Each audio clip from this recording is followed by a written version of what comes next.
I'd like to call the meeting of the Board of Education to, call us to order at 6:10, please. Report out of closed session, Clerk Patapow.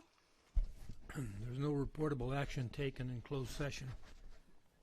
Thank you very much. At this time, I'd like to ask for a moment of silence. Mount Carmel High School's family recently lost one of their students, Alyssa Jensen Brown.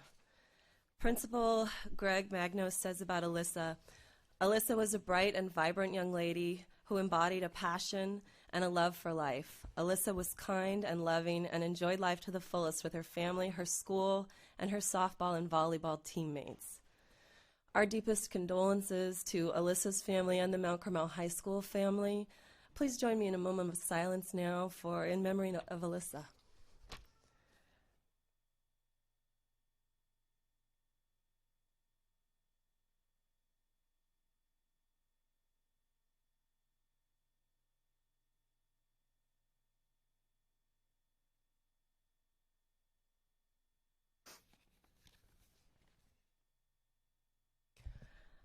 Thank you. At this time, I'd like to invite you to stand and say the pledge. Ready? Begin. I pledge allegiance to the flag of the United States of America and to the republic for which it stands, one nation, under God, indivisible, with liberty and justice for all. Thank you. I'd like to note that all members are in attendance tonight. And now with our welcome to the public, Mr. Sellers.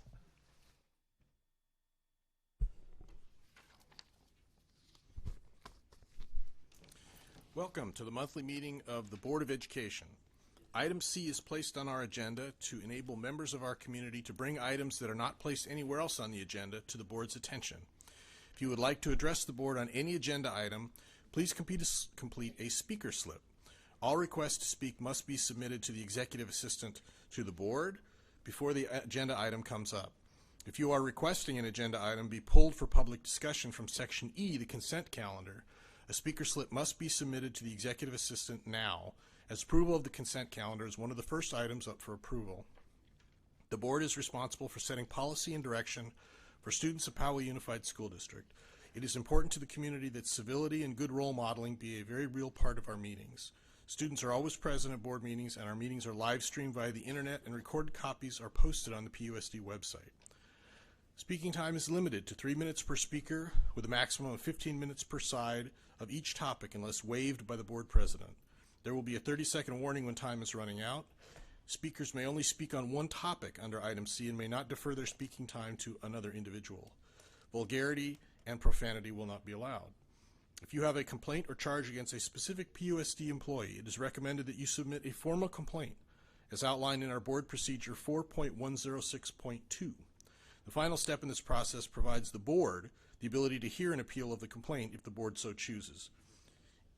If you are voicing a complaint against an employee, in order to protect the employee's right to adequate notice before a hearing of such complaint and to preserve the ability of the board to legally consider the complaint in any subsequent evaluation of the employee, it is the policy of the board to hear the complaint in closed session. If you have any written materials for the board to review that would provide more specific information, please submit them to the executive assistant. The Brown Act does not permit board action or extended discussion of any item not on the agenda, but your concerns will be referred to staff. With that said, welcome and thank you for coming. Thank you, Mr. Sellers, and welcome to everybody. Item A6. This is approval of minutes. Dr. Collins, you have anything to add there? You're our staff person listed. Do I have a motion to approve the minutes of February 9th, regular board meeting? Move to approve.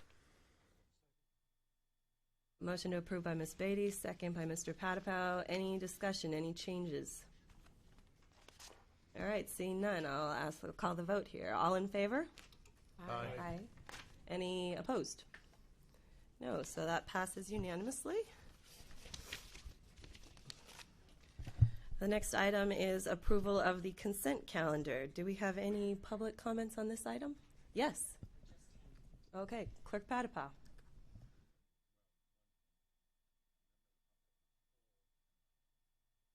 and Yes. then we'll take it. Do you have any cards on any item on the consent calendar that the public has asked to pull?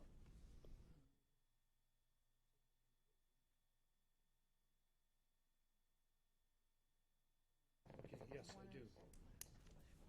Mike? You want to have Alan Freen, Which item? item E106 and E307. 106 and 307. Okay. And we will call our member of the public to speak to those when they come up in the regular course of business at this point. So I will start with Mr. Pujar. Do you have any items you would like to pull? No, thank you.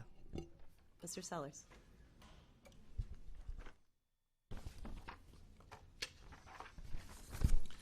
Ma'am, I request to pull items E203 and E310.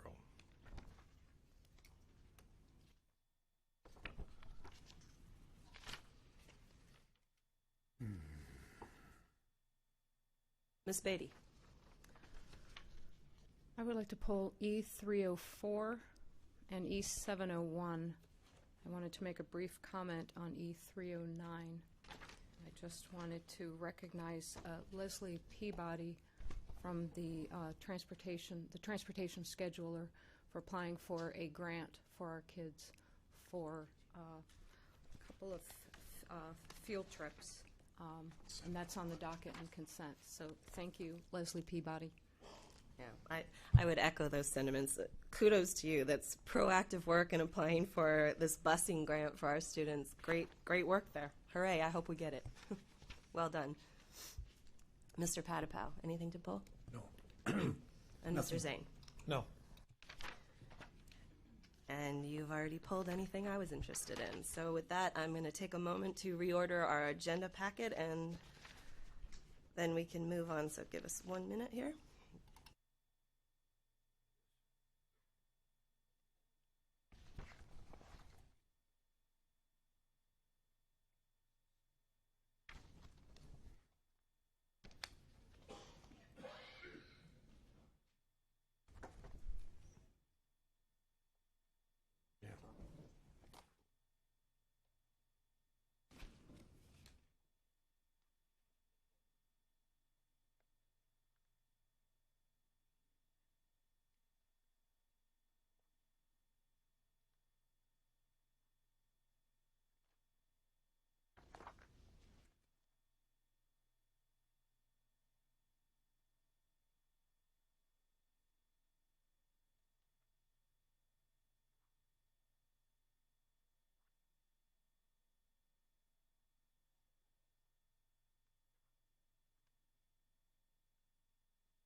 Do I have a motion to approve the consent calendar with, oh, go ahead.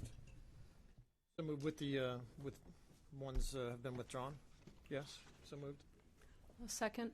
I'm sorry, and let me note again for the record, that's E106, E203, E304, E307, E310, and E701. All in favor? Aye. Aye. Aye. Okay, and that passes unanimously. I apologize, I'm still going to be fiddling in my binder here for a moment, but I'll move on to A8, approval of the agenda sequence. Is there a motion? Motion to approve. A second. All in favor? Aye. Any opposed? Any abstentions?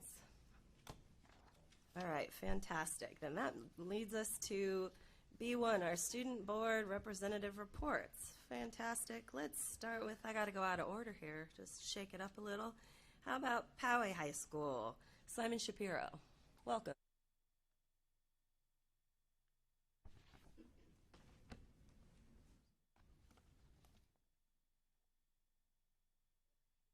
Good evening.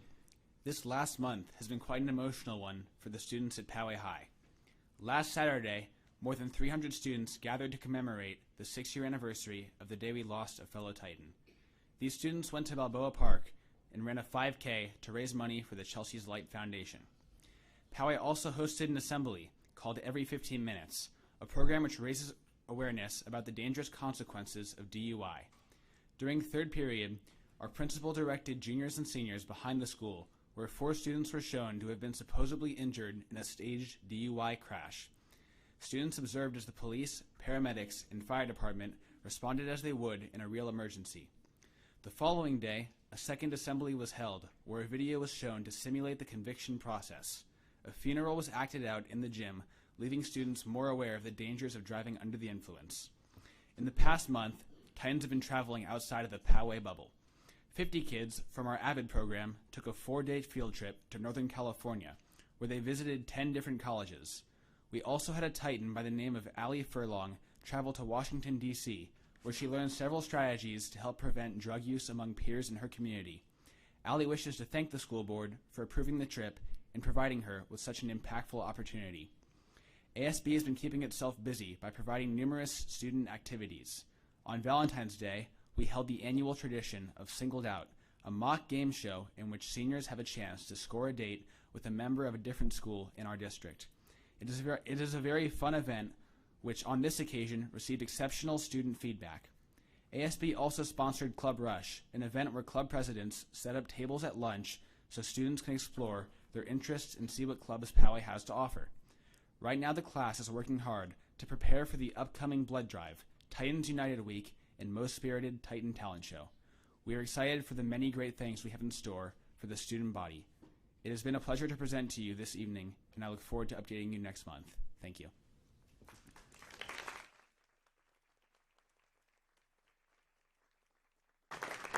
Thank you, Mr. Shapiro. Let's go to Westview High School. Ella Smith.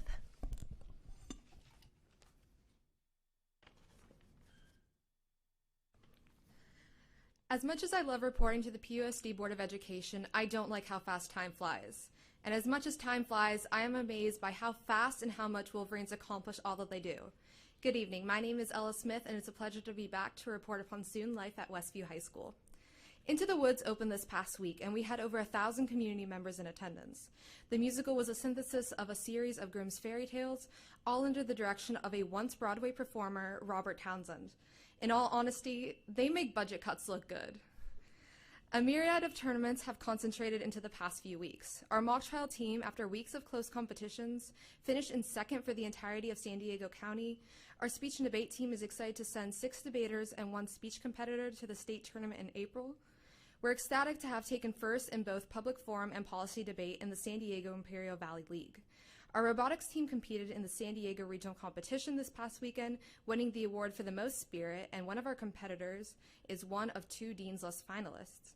And last but not least, our NJR2C are state champs for the 4th year in a row. To highlight the achievements of our winter sports athletes, tomorrow night we host the state CIF playoff game for girls basketball, which has aroused a lot of energy and anticipation on campus.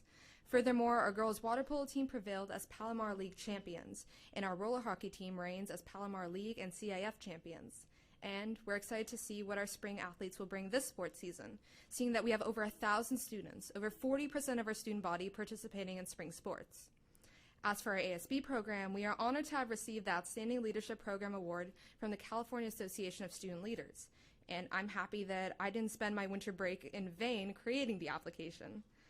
Finally, we are heavily planning for our No Place for Hate Week, working to tackle ignorance against specific intersections, namely LGBTQ, visible and invisible disabilities, ethnicity, and religion.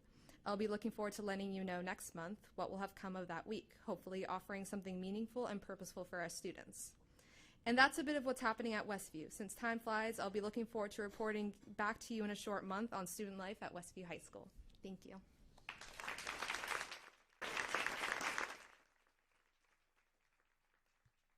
Thank you, Ms. Smith. From Del Norte High School, Reagan Clutia? Close? Cloutier. That's okay. Good evening. My name is Reagan Cloutier, and I am Del Norte's new ASB president. It is my privilege to report to the school board this evening. Here's what's happening in the nest at Del Norte. College ready. This past week, our determined and smart Nighthawks wrapped up the trimester with another set of finals. We are so proud of all of them. Our Nighthawks are also getting ready to turn in their course request forms for next year. We have had AP informational meetings at lunch with large turnouts. In the fall, many of our Nighthawks took the redesigned PSAT in preparation for the SAT. Just a few weeks ago, we found out that 25 of our junior Nighthawks are National Merit Scholarship finalists. With the month of March also comes the arrival of the highly anticipated college acceptance letters. We are so excited for all of our seniors and know that great things are in store for them.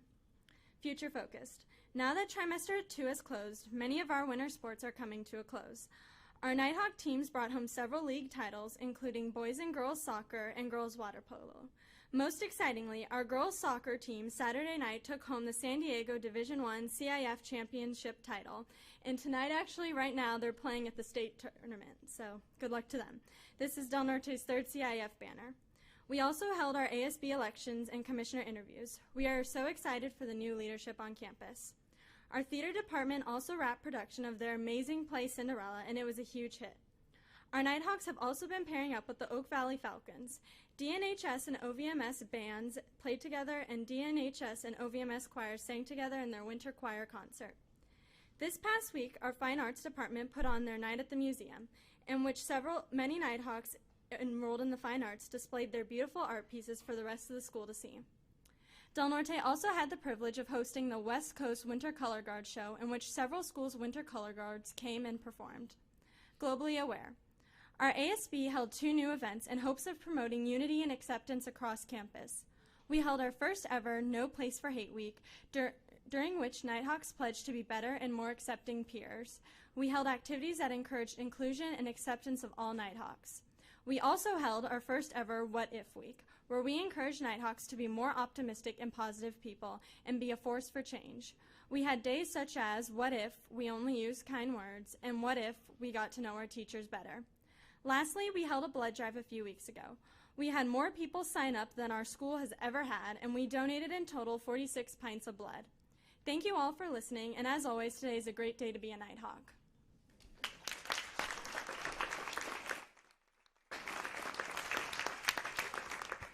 Thank you, Ms. Cloutier. Got it that time? All right. And from Rancho Bernardo High School, Jalen Razul.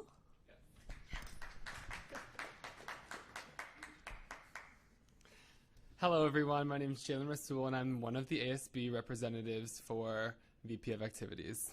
We have a ton of things to be proud of this month at Rancho Bernardo. We had 100 participants in this year's Chelsea's Run, and our principal, Mr. Lemaster, shaved 5 minutes off this year's time. Crazy, I know.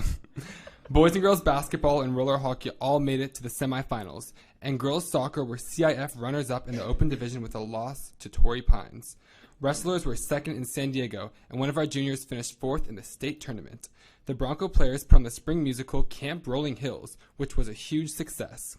Orchestra, concert, band, wind ensemble all won unanimous superior at festival last week, and Color Guard has finished the first in the last 2 competitions. Robotics competition was over the weekend at Del Mar and finished in the top 30, which is a huge deal for our program.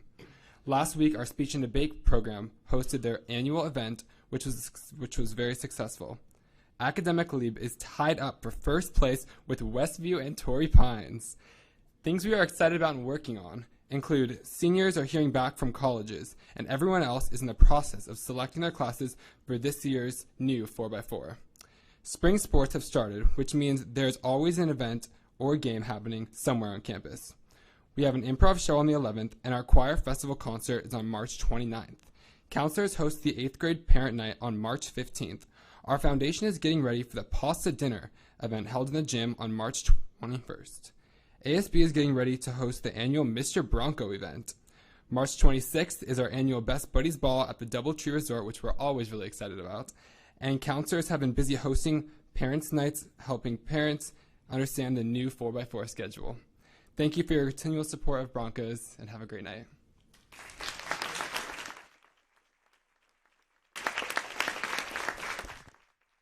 And thank you to Mr. Rasul. That means that it's time for you to go home and get your homework done, or stay and watch the public process. Up to you. Stay or go. All right. Agenda item B1. We just finished that one. Sorry about that. We do have a few open seats if anybody's in the back who wants to actually sit. You only have to come to the front row. No big deal. All right. I'll go to our superintendent's brief and Dr. Collins. Thank you, Madam President. And it's nice to see that a couple of the students decided to stick around and hear what I have to say. I don't take it personally, though. Under school recognition this month, we had a number of student successes, and some of these you've heard from our student reps. I'll just touch on them briefly. 5 middle schools and 4 high schools finished in the top 10 at the San Diego County Science Olympiad. 7 of those schools will move on to the state competition at Caltech.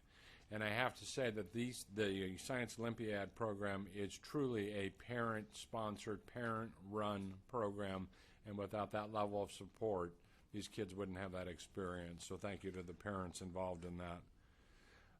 As Ella said, Westview High School's ROTC won its 4th consecutive state championship. They'll compete at the national level in Pensacola, Florida in April. They are among the county's most elite programs, and it's one of only a handful of units to qualify each year for nationals in both marksmanship and drill, athletic, and academic competition. Please refer to your packets for a list of more of the recognitions from school and students. I'm going to turn to staff recognition.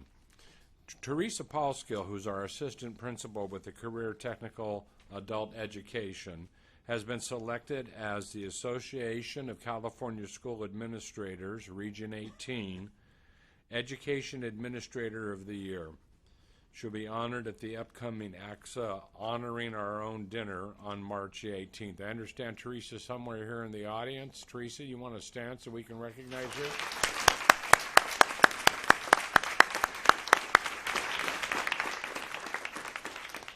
Teresa has for a long, long time been very involved in AXA and representing Region 18, and this is a well-deserved honor. Michelle Ulrich, Maria Fanianos, Leon May, and Tracy Robinson are here with us tonight. These ladies were invited to present at an early childhood STEM conference held in Pasadena in February. Their session focused on MIME, Minds in Motion and Exploration. They work with our preschool program, and they are up there representing issues like STEM and Minds in Motion, and our preschool and early childhood programs are one of the best, if not the best, in the state. Ladies, would you stand and be recognized?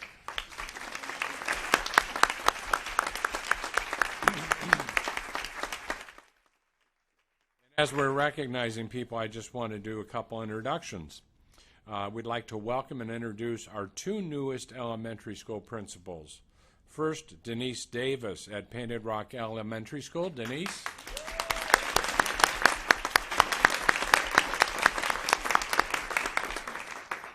And secondly, Mandy Bedard at Tierra Bonita Elementary School.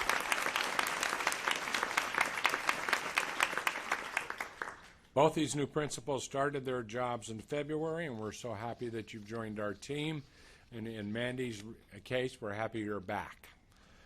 District updates. I want to thank everybody who's attended the Local Control Accountability LCAP forums, which were held here at the district office on February 29th and Thursday, March 3rd.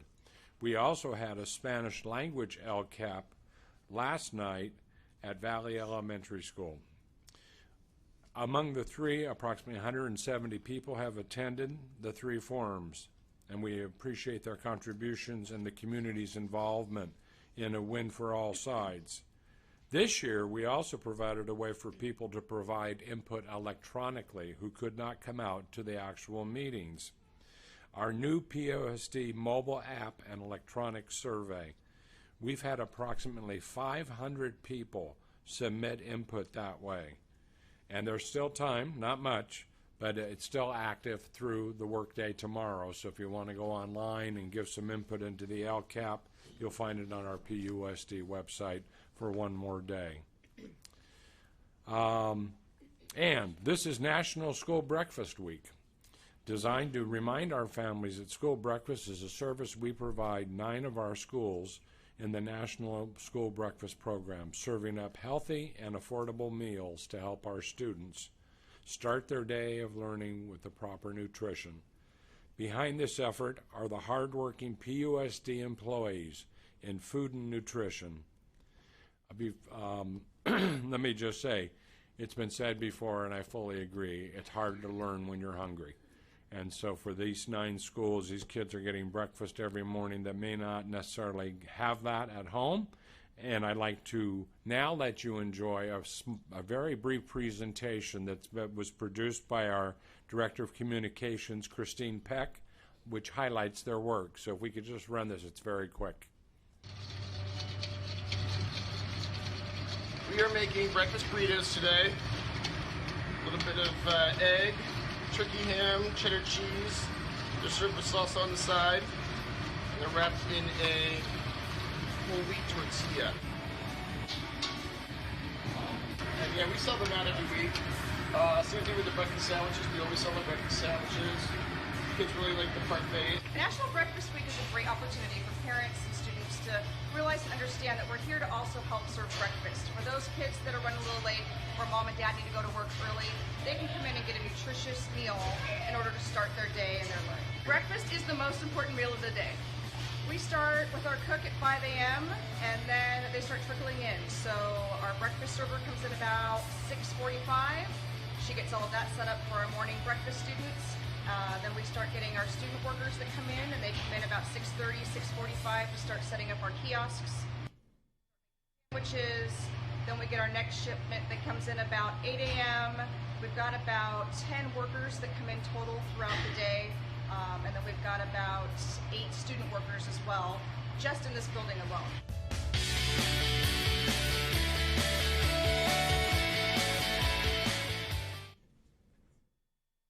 So with that, we want to again thank all of the employees of our food and nutrition program. You noticed in the video there were several student workers in those kitchens helping to prepare those meals as well. And lastly, I'd like to provide the board an update and the public on the topic of AB 1266 and locker room privacy. Thank you to all who spoke on the issue during last month's board meeting. Since then, the district has been involved in ongoing, meaningful, and constructive dialogue with community leaders, staff, and students. And Dr. Robertson, who has been leading this effort, has a more detailed report for you. Thank you, Dr. Collins. So we believe we've reached at least a first-step solution that respects the privacy of all of our students. Installing privacy stalls in our high school and middle school locker rooms is an option really for any student to use. Mike Tarantino, who's our Director of Facilities Maintenance and Operations, is in the process right now of setting up locker walkthroughs with each of our secondary principals and contractors to develop privacy stall proposal for their school. What we've learned as I went into the Rancho Bernardo locker rooms is that even our men's and our women's locker rooms are different, so there's a different solution for them. So each of the locker rooms at our middles and high schools will require different attention for this effort, so it's going to take some time to do that. So at this time, we hope to begin construction at Rancho Bernardo High School during spring break, and we will continue with all of the schools and roll out a plan as we fund and get the contractors in. So at this point, that's our plan. If you have any questions or concerns, please don't hesitate to call on me and let me know, email me any way you can get to me, and just let me know what your thinking is. So thank you. So Dr. Collins.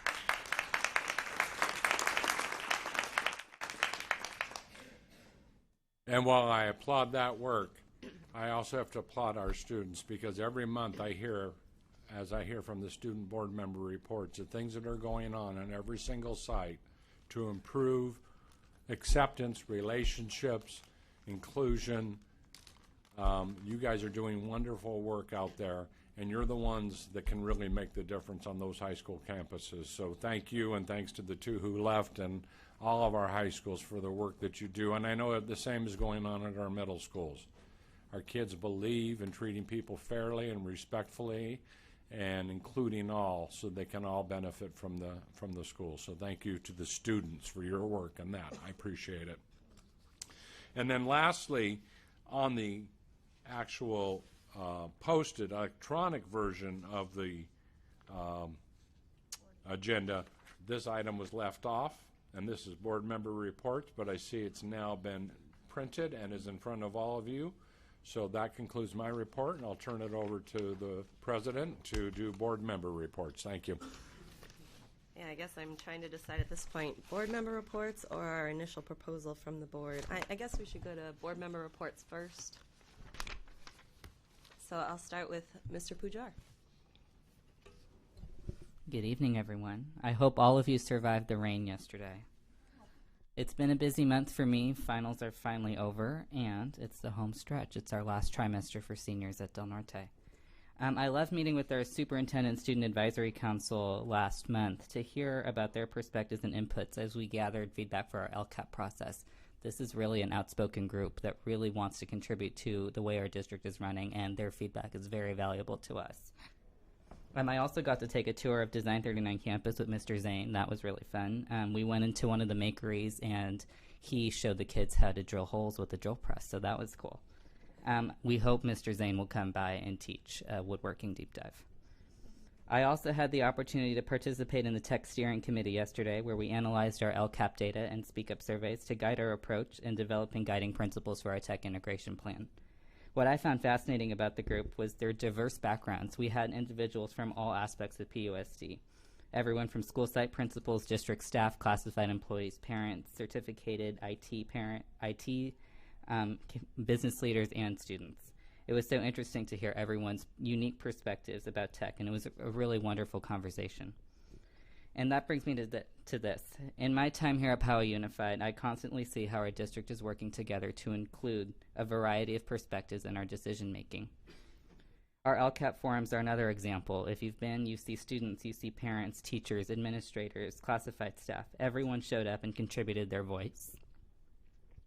I would like to remind everyone here that we as PUSD are a team. The board, cabinet, district, schools, and community are a team. We are a team because we all have a common goal, to make PUSD the best possible place for our kids, families, and teachers. At the end of the day, they are what matter most. So with our community in mind, I invite all of us to be respectful, be responsible, and be positive role models. Here's to Team PUSD. Thank you.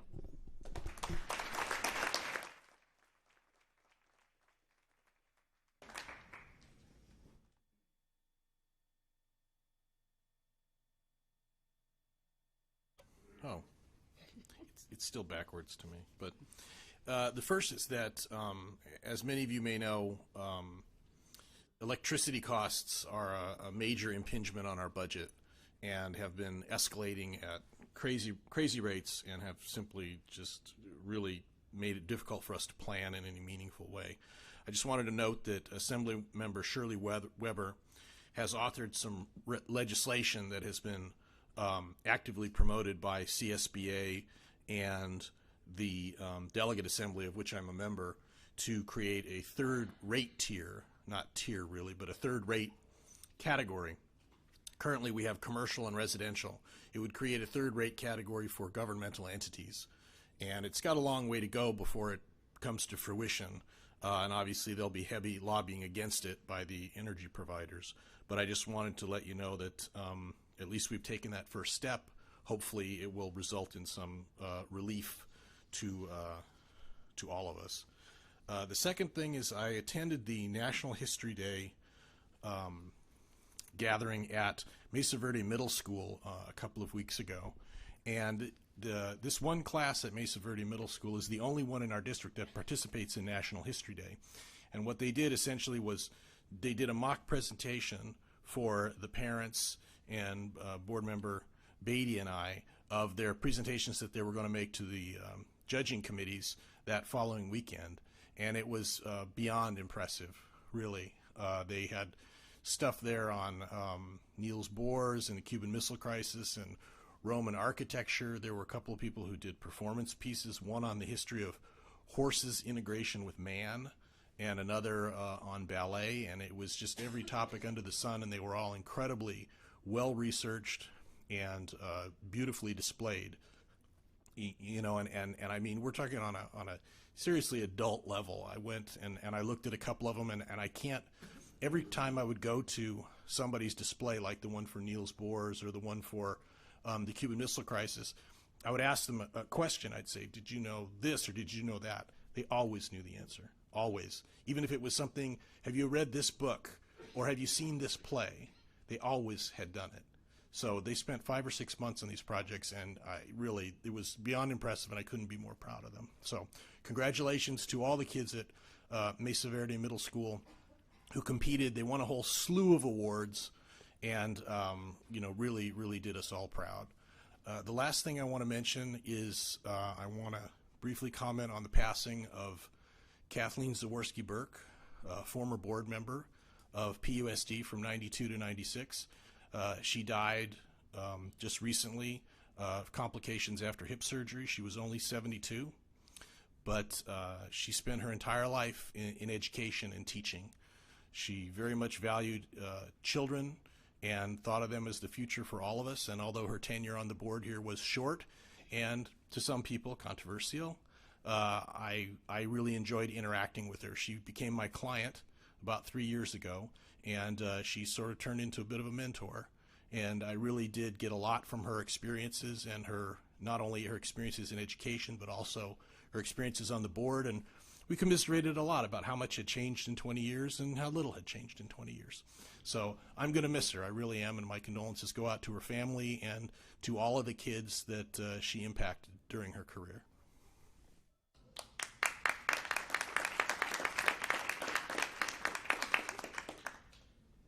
I just want to add to the impressiveness of the National History Day. That is Bobby Eisinger, the 8th grade social studies teacher at Mesa Verde, who does that every year. And it really is impressive. I think, you know, it's Common Core before we even had Common Core with, you know, original source materials, really well-researched stuff, topics like Kodak, Marie Curie, early explorers, World War I, and it's like college level work, so it really is, the culmination is very impressive. So that's a neat thing to see every year. And my first, about 3 years ago, I actually went down to the County Board of Ed where they had the county competition going on there. And then my only other mention is this past weekend I had the opportunity to take my last California School Boards Association Masters in Governance class, and I got my certificate, my little diploma. And this class was very timely. One of the areas we focused on was the LCAPs. It was kind of the governance integration. It was very timely since we're working on LCAPs now. And some great ideas I got for coming out of this course was to create some summary document. Our LCAP last year was 99 pages, and I'll blame mostly the state for the very non-user-friendly, unwieldy look, and I know the state is trying to work on that and scale down the number of benchmarks. But so a summary report, I think, would be something to strive for, and also the importance of pushing out the concluding document. We do a wonderful job of procuring information and collating that information from our community members and education stakeholders. And so, you know, the final piece, once we get the document and it's approved, is then to push it back out and make sure that our community members see the fruits of their labor and ours as well. So with that, thank you.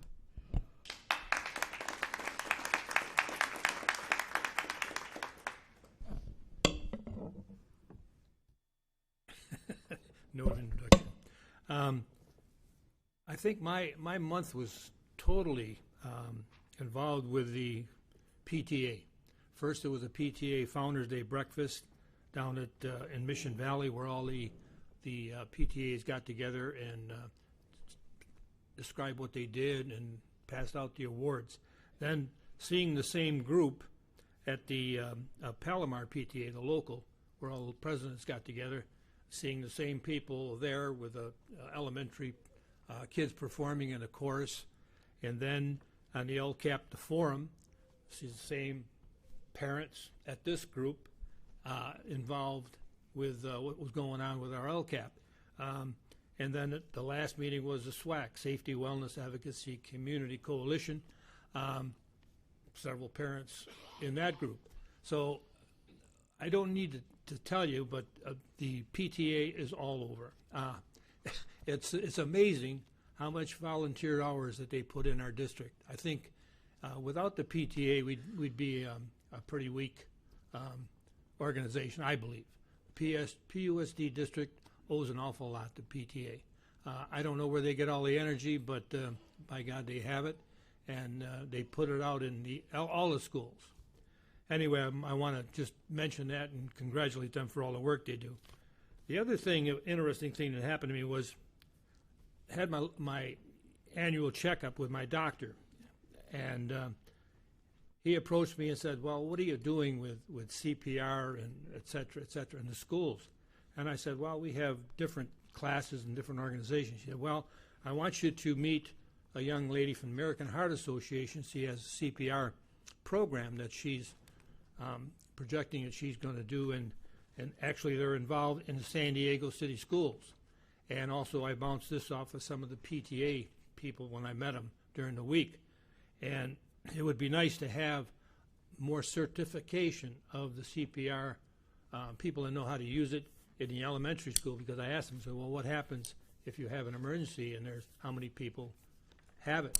Well, the response was very few. So with open arms, I hooked her up with the principal of Abraxas, and apparently they hit it off because they're going to start working on trying to involve CPR in a regular classroom setting and do the training for the staff. And they're also meeting with Mel Robertson to maybe get something into the other schools in the district. So that doctor's examination blossomed into a lot of CPR training for our district. The last thing, and Mr. Mason, you can appreciate this one, this young lady across the street buys these books at, the novels for what, $29, $30 a piece. She collects them, and then she puts them in a bag, and she brings them over to my house. Well, I can only read so many books. Anyway, this past week I delivered, I think it was 65 novels. I mean, excellent condition with the jackets and everything else to Abraxas, and he's going to start a mini library for the staff and also for the students for takeout. So we're working. So I got a little plug in there for you, the libraries. Anyway, that was my month. Thank you.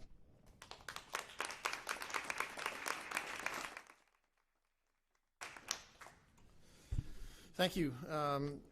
Once again, my report will be brief. I'm a fan of brevity, but let me first start by congratulating Ms. Beatty on the Masters in Governance at CSBA. That's a great accomplishment.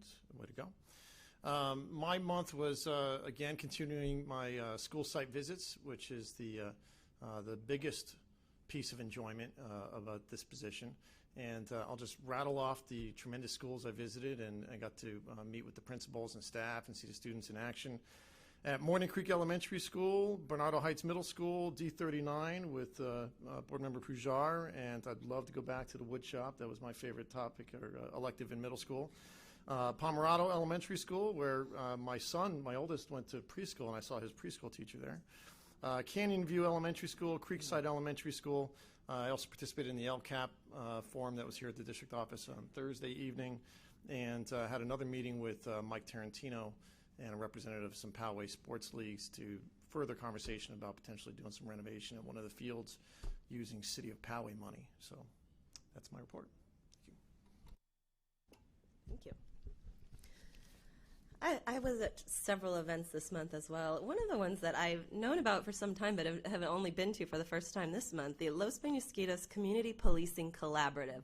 This is a great group of community members, police officers, counselors, principals from many of the schools in Rancho Penasquitos, and they get together, they talk about what's going on in their community, concerns.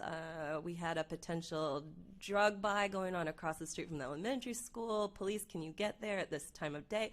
It was really a great group, and it seems like they really keep the community in good shape just by meeting once a month like that. They also share that there may soon be a storefront office for the police department on the Los Pen campus. Apparently that's been there in the past, and it may be returning. So they also were able to very quickly identify a student need that could be addressed by a community service project, a community group that was trying to figure out what can we do. And this group immediately told me, I mean, it took them all of 5 seconds to go, oh, we need snacks at our schools. Our principals are buying them out of their own money. We could use some of those so the principals don't have to buy them. It was super fast, so the PQ5K Community Fun Run is going to be collecting healthy snacks for distribution at schools, and that suggestion came out of this meeting. It's a great group. I'd love to go back again. I was also at the PTA 9th District Founders Day Brunch with Mr. Patapow. It was a huge turnout for POSD, by the way. We had a lot of our PTA presidents were there, some administrators, several principals. I got to sit with our district and county teacher of the year, Mr. Meserle from Rancho Bernardo High School. There were 2 highlights of that for me. The historian of the 9th District shared that this year in the 9th District PTA, which is pretty much all of San Diego County if I understood correctly, PTA volunteers put in more than 1,700,000 hours of volunteer time, which I thought was absolutely amazing. And and we were honoring Mr. Meserle again and all of our county teachers of the year. So that was fantastic. He got a pretty cool pen on that one. I was also at the Education Technology Advisory Committee. This is a fantastic group of parents who are working really, really hard. Their annual recommendations to the board are really coming together. I look forward to seeing those in the next couple months. They're working hard. Kudos to them. I think this group has been really everything that we could have hoped for as a board when we created the group. I was at one of our LCAP forums. There was a great exchange of ideas going on. I mean, they had the the paper on every wall and Post-it notes everywhere. It really seemed fabulous. I'm very interested to see all those ideas when they're compiled. I had a chance to visit Rolling Hills Elementary School for their Friday flag. They were doing a Women's History Month presentation, the 5th grade class, or Mrs. Walsh's 5th grade class, and they were speaking about the theme this year. The national theme there is working to form a more perfect union, honoring women in public service and government. And they asked me to come and talk a little bit to the students. So I took a few minutes there to encourage public service and leadership. Have some courage, not be afraid to stand up and speak your minds, even if your voice shakes, because that's one of those things. It's a great quote that I love. Women are afraid because sometimes their voice shakes. It doesn't matter. It won't always shake, and people will listen even if it shakes. It seemed great. They gave me flowers. That was really great. Can't wait to get back there to the Rolling Hills Pumas. I did also talk to 2 of our PUSD teams who were in robotics. We just heard also from Mr. Rasul earlier. Oh, he's gone. I forgot. Rancho Bernardo High School placed in the top 30 in the San Diego First Robotics competition this past weekend. Poway High's Team Spider also took home some awards, Safety Award and Entrepreneurship Award.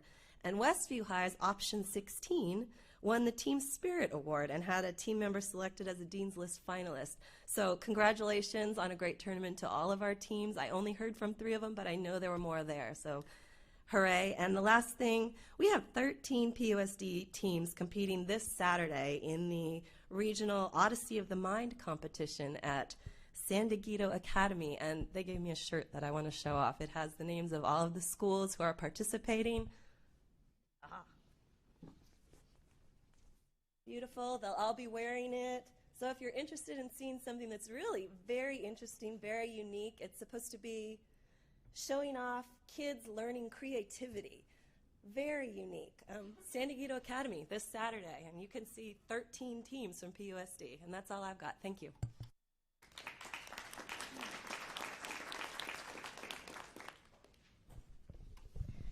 And I may have gone out of order here, I'm not sure, but I've got item B3, initial proposal from the Board of Education to Poway Federation of Teachers, 2016-17, first reading. Ms. Torah. Thank you, Madam President. Tonight, the first reading of the district's initial proposal to the Poway Federation of Teachers to open negotiations. This item will come to you again in April for final approval.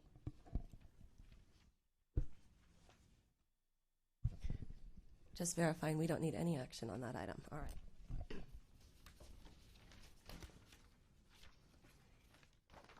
Any questions before I move to public comments?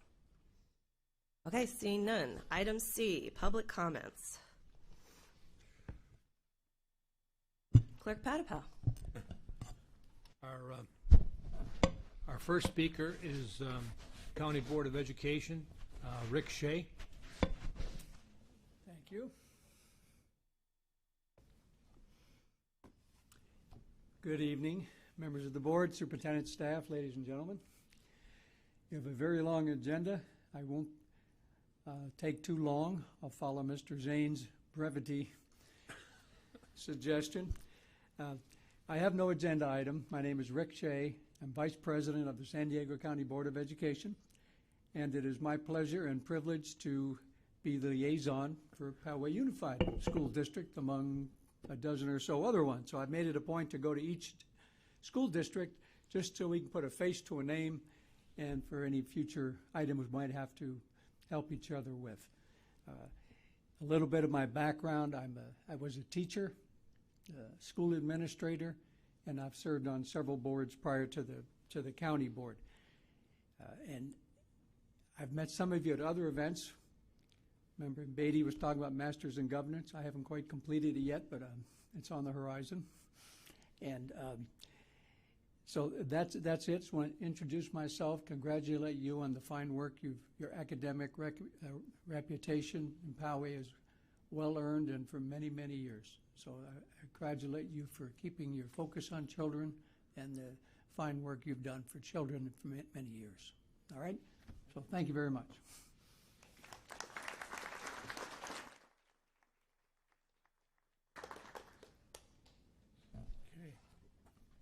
Okay. Our next speaker is Stephen Stone.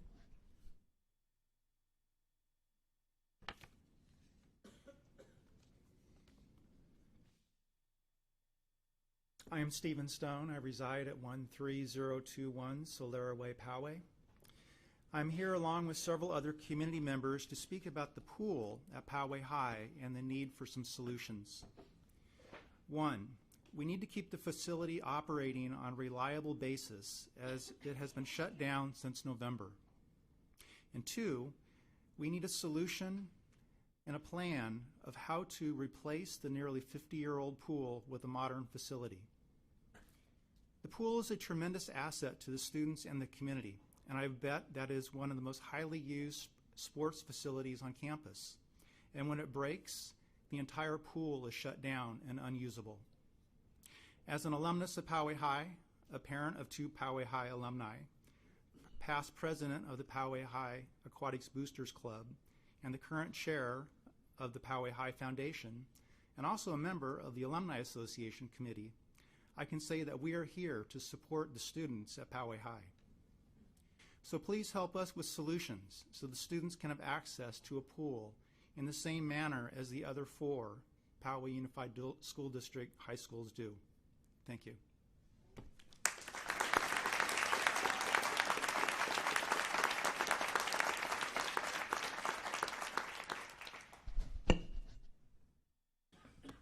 The next speaker was Ashley Purdy. Yes. You're quick. Thank you. Good evening. My name is Ashley Purdy, and I am the head coach for the girls' water polo program, as well as the assistant coach for the swim program at Poway High School. I'm speaking from the perspective of a coach and also on behalf of the students at Poway High School regarding the pool issue. This year was my first year at Poway, and I honestly could not have been more excited to start this new job. I was so excited to start coaching for this amazing school. However, our water polo season started off rocky, to say the least, when I was informed during the first week of tryouts that our pool was closed. A week later, I had to deliver the bad news to the players that the pool was not just temporarily broken, but was going to be down for half of our season in order to repair one filter. This was absolutely a devastating blow for our program, and as a new coach, I was sorely disappointed at the lack of concern to do anything in order to expedite the process. I have previously coached at Rancho Bernardo High School, where I have seen firsthand what the benefits of a new facility can do. Not only does it create a reliable pool to practice in that does not consistently break, but it allows for reliable schedules for practices and games for the players and parents. It allows for the program to make extra revenue through concessions during home games, and most importantly, it allows the athletes that are a part of each of these water programs to have a home base where family and friends can support them during home games. This season, I had to reschedule every single home game we had. We ended up having to cancel 3 games and shorten our season significantly because the other schools that we were supposed to play did not have pools and were expecting us to host. The girls' water polo program went an entire season without a pool to practice in at Poway High School. That's 13 weeks of canceled practices and home games, of thousands of dollars lost in concession sales that could have benefited the Poway High School aquatics program, and no pool to call home. It was heartbreaking to watch my seniors be forced to have their senior night 3 months after the pool originally broke, held at Rancho Bernardo High School, and be deprived of having support shown for them at our own home facility. And what is even more upsetting is that now, as a swim coach at Poway High School, I am being forced to watch the same cycle happen all over again with the swim program because we still do not have a working pool. It's absolutely unacceptable, not just from my own perspective as a coach, but also because these students deserve to have a pool to practice in. I really hope that we can find some solution in order to make sure that this problem does not happen again. It is unfair for each and every one of these students. Thank you.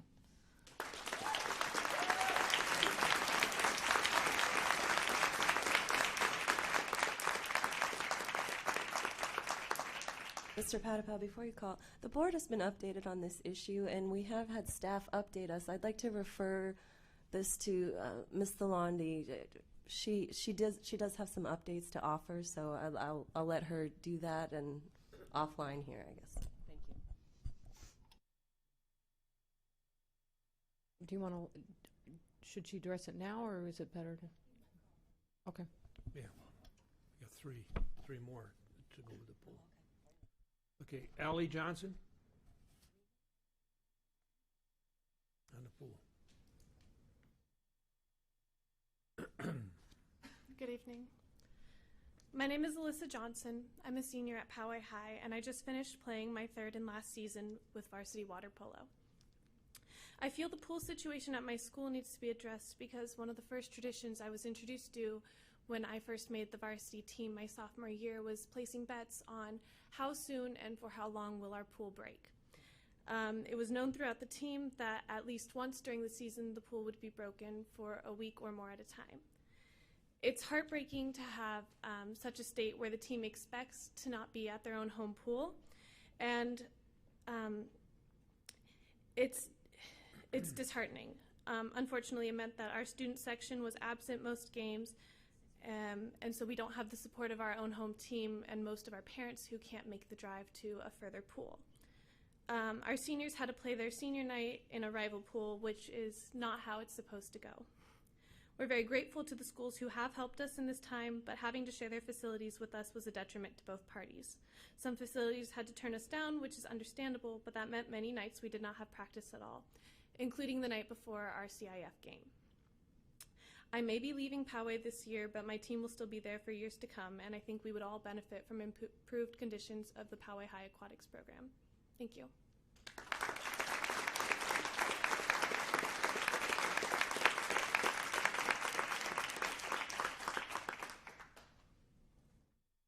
Janie Lusbrock.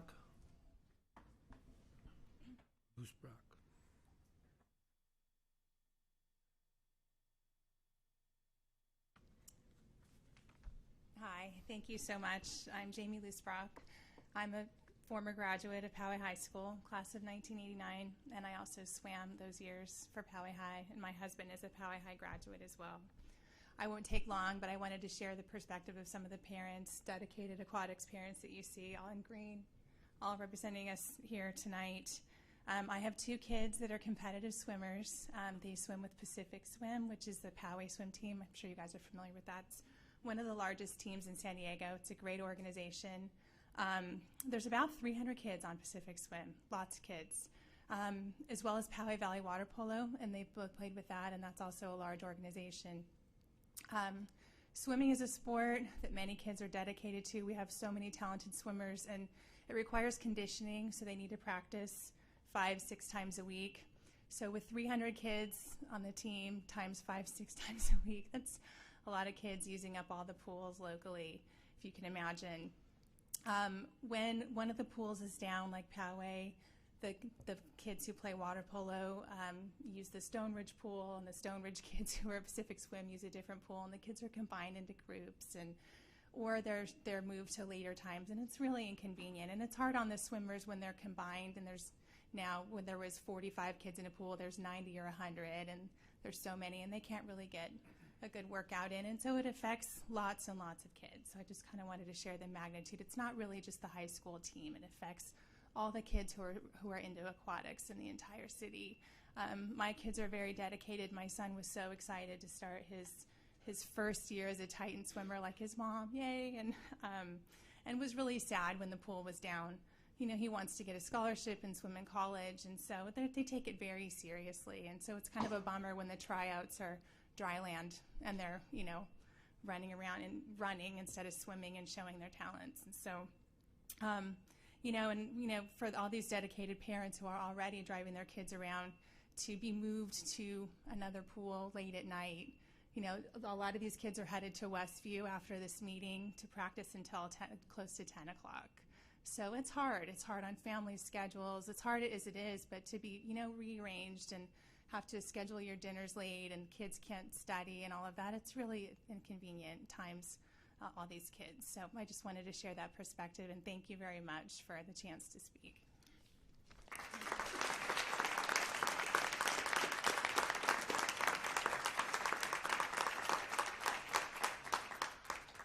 Chris Hart.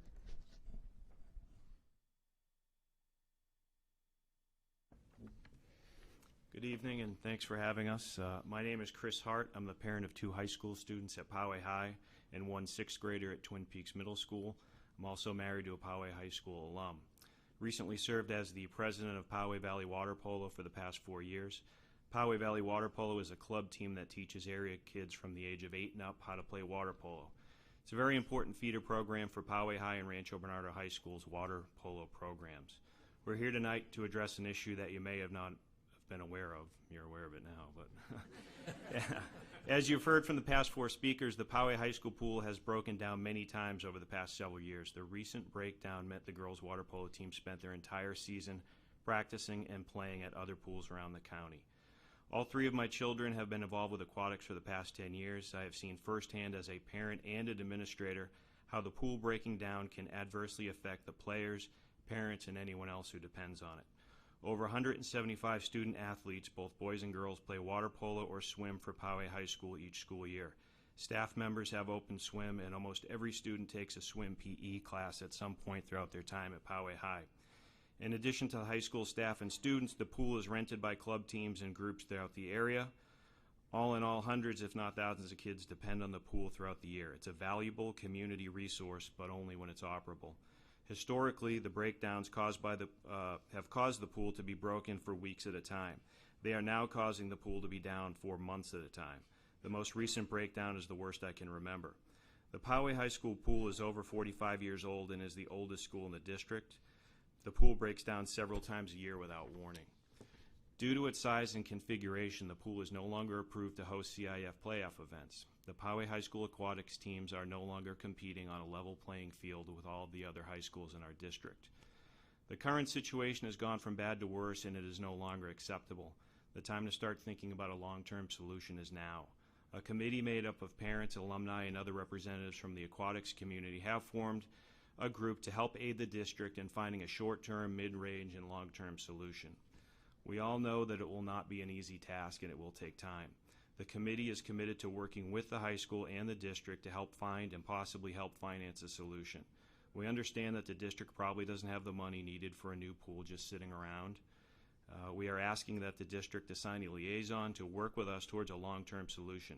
We would like to meet with district officials to determine what can be done and what we can do to help.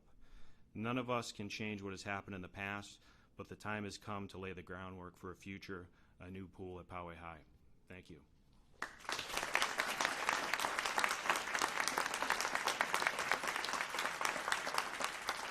Thank you all very much for all of the Poway High School pool group here. I'd like to again refer you once again to Miss Delonde here. She will be in touch with you if she has some contact information, and hopefully she can work with you on this and figure this out and come back to the board with something soon. Thank you.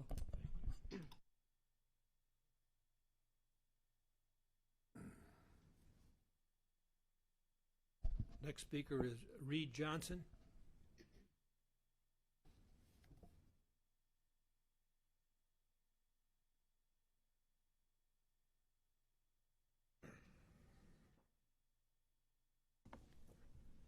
So my name is Reed Johnson. I'm here for the Poway High Robotics team, Team Spider. I'm here specifically today to generate interest in a robotics day that we're trying to create. Of course, coaches' stipends are also something we're fighting for, and also something that I stand behind. So for those of you who don't know us, Spider is an organization that means a lot to people like me. And we like to think that it means a lot to the community in general as well. In the fall, we compete in the VEX Robotics program. And in the spring, like last Saturday, we compete in the FIRST Robotics program. Both of these are competitions where we get a chance to demonstrate our abilities in the fields of robot design, building, and programming, by building robots that can, for example, stack totes or launch balls. You might have seen these robots at some of our events, but if not, I encourage you to go to any of them if you get the chance. We think that our program and programs like it can have a real effect on the community, and that our students, mentors, and coaches working together make a very effective team that values real action, which is, of course, why I'm here today. Anyway, I believe that a Robotics Day would be an important part of further spreading our message.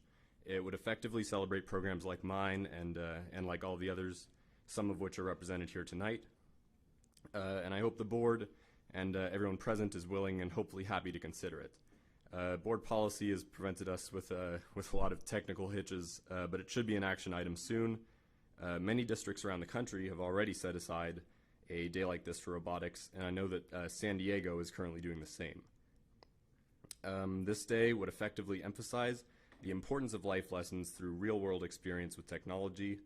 A day like this would give students in the district some motivation to pursue highly skilled careers in math, engineering, and the sciences, and hopefully it would help, at least in some small way, to inspire some entrepreneurs in science, technology, engineering, and math careers.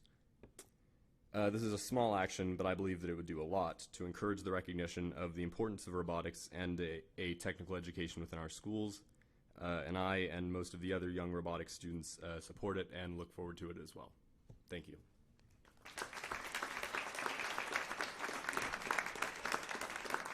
I just want to follow up on that. I did receive from a community member the Robotics Day resolution, and I did submit it to be docketed for this evening, and I'm not sure why it was.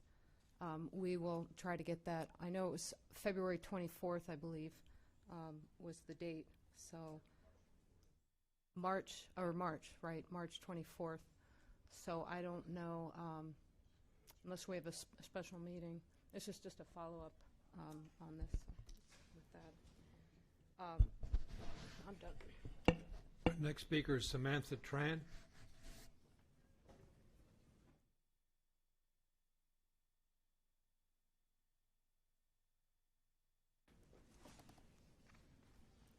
Hello, my name is Samantha Tran, and I'm the president of Del Norte High School's first robotics team, Optics 3749. I'm positive that I can speak for my team and all other robotics teams in saying that we wouldn't be able to do robotics without our teacher advisors. They are some of the most selfless people in the world, and with all the time that they dedicate to our team, I would like to address the issue of robotics or stipends for our teacher advisors.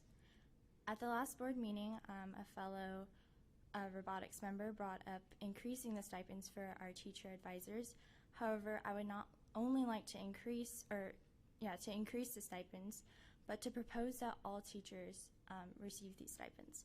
At Del Norte High School, we have one teacher advisor, Mr. Campillo, who does not receive any kind of stipend. For the past 7 years, Mr. Campillo has dedicated his own time to helping out our students. He dedicated around 5 hours each week all school year and over 14 hours during the competition season, which lasts about 7 weeks depending on the year.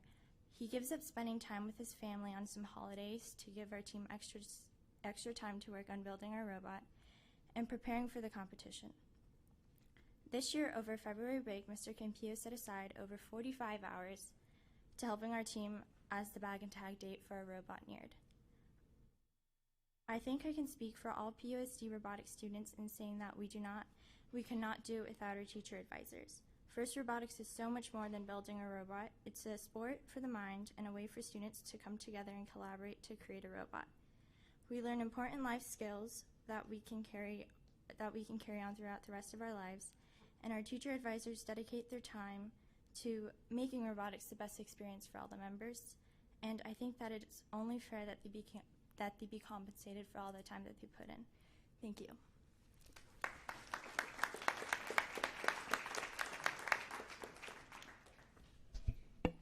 Richard Mason.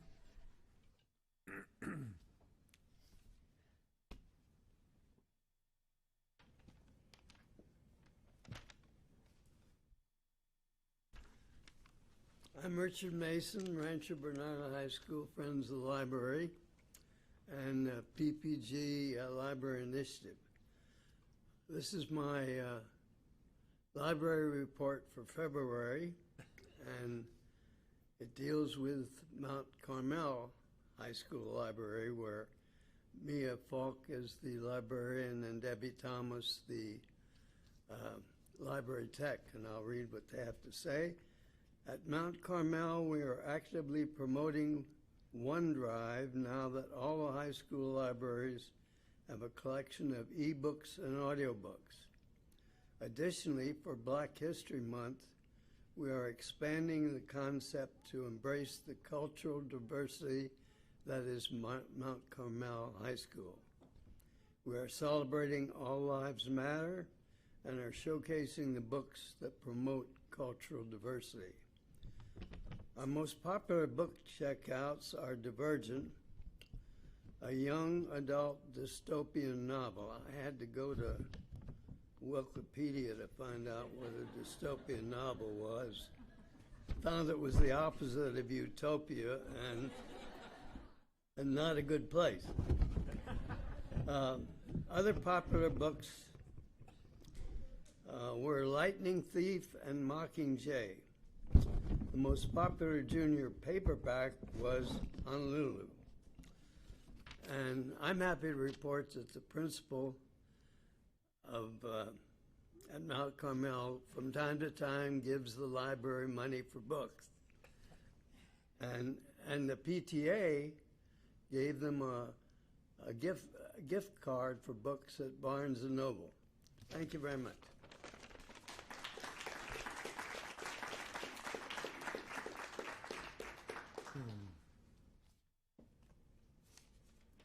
Bobby Rotc.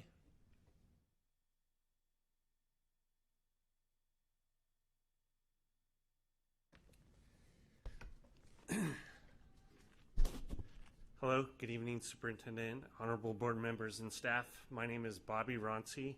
I am the current president of Poway Little League and one of the leaders of a committee that we formed to renovate the sports fields at Tierra Bonita Elementary and Twin Peaks Middle School.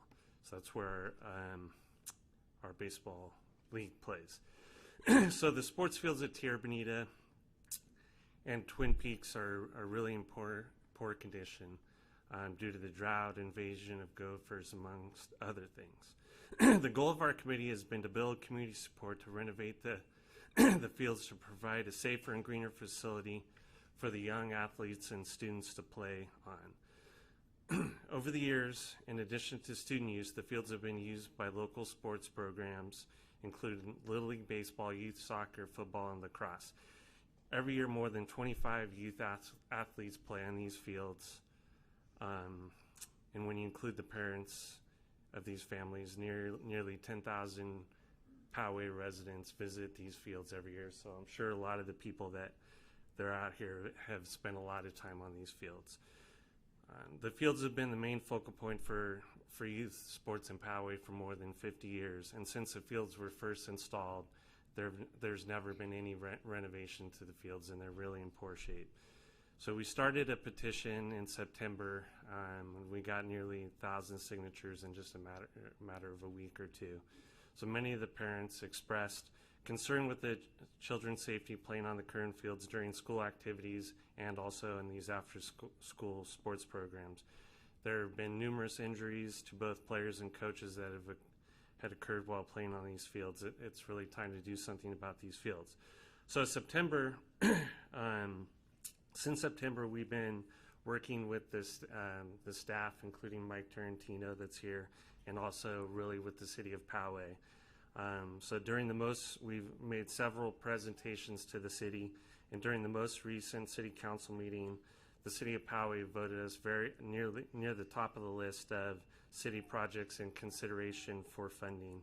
So we were 5th out of 22 projects. All the city council members are in support of this project to some degree and willing to help fund the project. So at the last meeting, we were asking them for nearly $4 million for the total cost of 4.7 to support the project.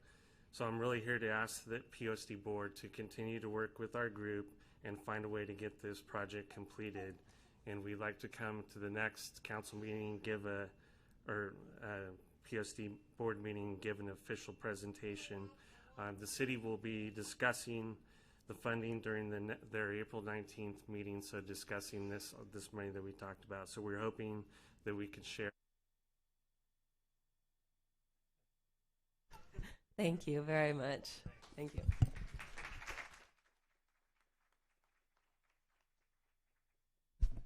Our next speaker is Keith Wilson.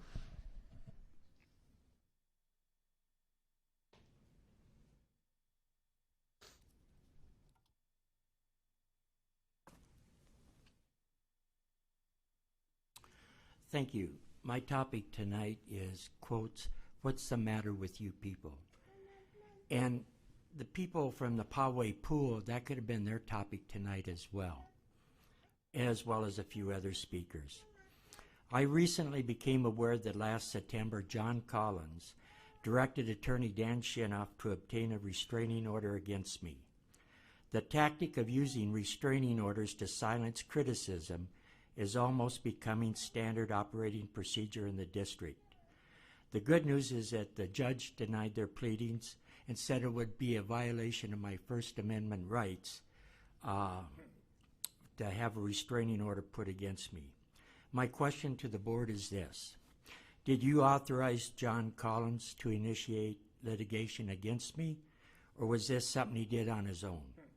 If the board did not authorize this litigation, then I believe John Collins went far beyond his authority, and his attempt to violate my First Amendment rights are just cause for his termination. At the last election for school board trustees, the community gave you board members a resounding message that the capital appreciation bonds were a colossal mistake. In fact, Michelle O'Connor, you stated this, and these are quotes: "We have a duty to the public, and the public has spoken. They want anyone involved with the CABs out. We owe it to the public to be sensitive to that. I want to do this right. I'm trying to be cognizant to my duty to the public to follow what I believe is a public mandate, that they don't like the CABs or anyone involved in it." End of quotes. So, Michelle, how did it happen that you voted to bring back those same bloodsuckers that were involved in the CABs? I think everyone in this room knows that answer. It's because John Collins wanted them back, and he has taken over any ability you may have to think independently. I truly regret voting for you, and I've been told by many people that they feel the same way. When will this board stop serving the greedy and unprincipled John Collins and begin to serve the people of this community? Thank you.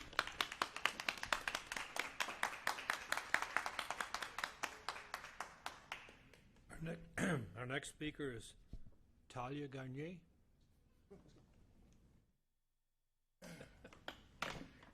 Mr. Powell, my entire family actually is going to come up and speak.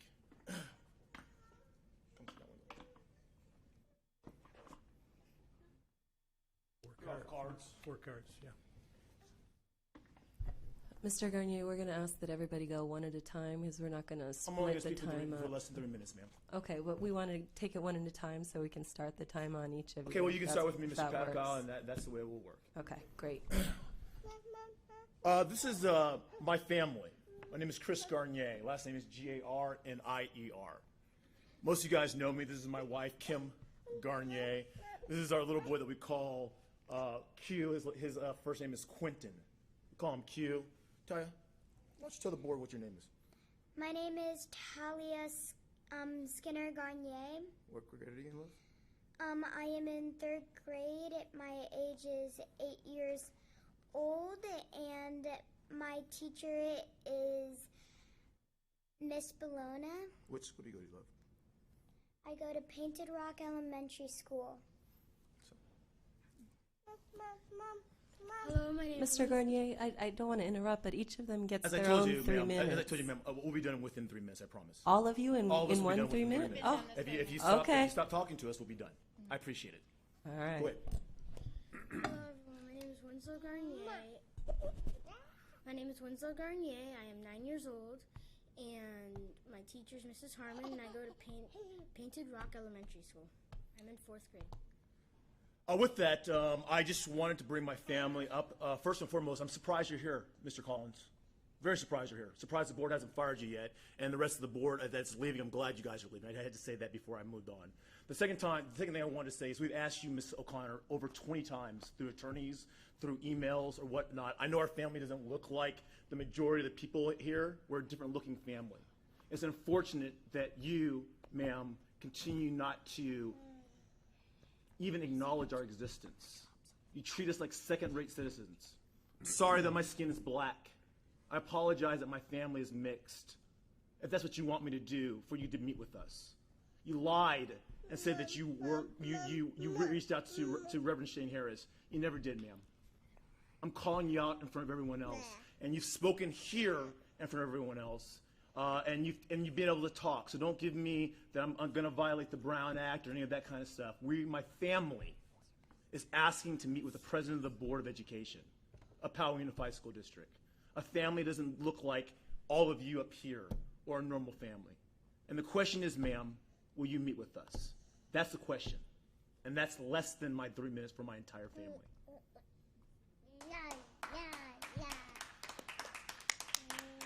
And your lack of courage and speaks volumes. Speaks volumes. Thank you, ma'am. Okay. We have one speaker, and that's for the E106 and E307. Will I be called next, or? Oh. Sure. Thank you. Hello, my name is Kim Garnier, and you just met my beautiful family, and I find it a shame that the president of the board refuses to meet with my family. I've known your family for years. We grew up very close to each other, and I feel that you cannot make informed decisions when you're only hearing from one side, and that's Dan Shinoff. And I'm sure people here have read the Voice of San Diego article about how unscrupulous this man is. He's facing a lot of trouble legally, and it would be nice if you would meet with us and hear our side. Our family had the experience of being with Mr. Sal Embry at Painted Rock Elementary, and we had a wonderful experience there. Then we had a terrible year, thanks to John Collins.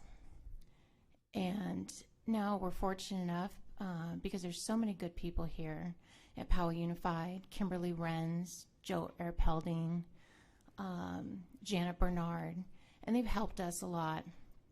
And we have a new principal now, Principal Davis, and she met with us. And she was wonderful and so welcoming. And all the teachers at Painted Rock have been so warm and welcoming. And I'm wondering why we can't get the same treatment from a woman who is elected to serve the people. I don't know why that is.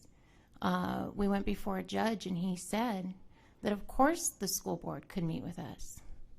So there's no legal reason not to. So it's unfortunate again that you don't want to repair the damage done by John Collins and try to find a reasonable solution. I'm saddened by it and disheartened by it, and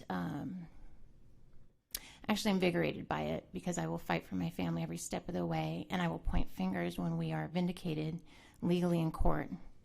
And I will thank those who have helped us, and I will point fingers at those who chose to involve PUSD in costly litigation against a good family. Amen. Thank you.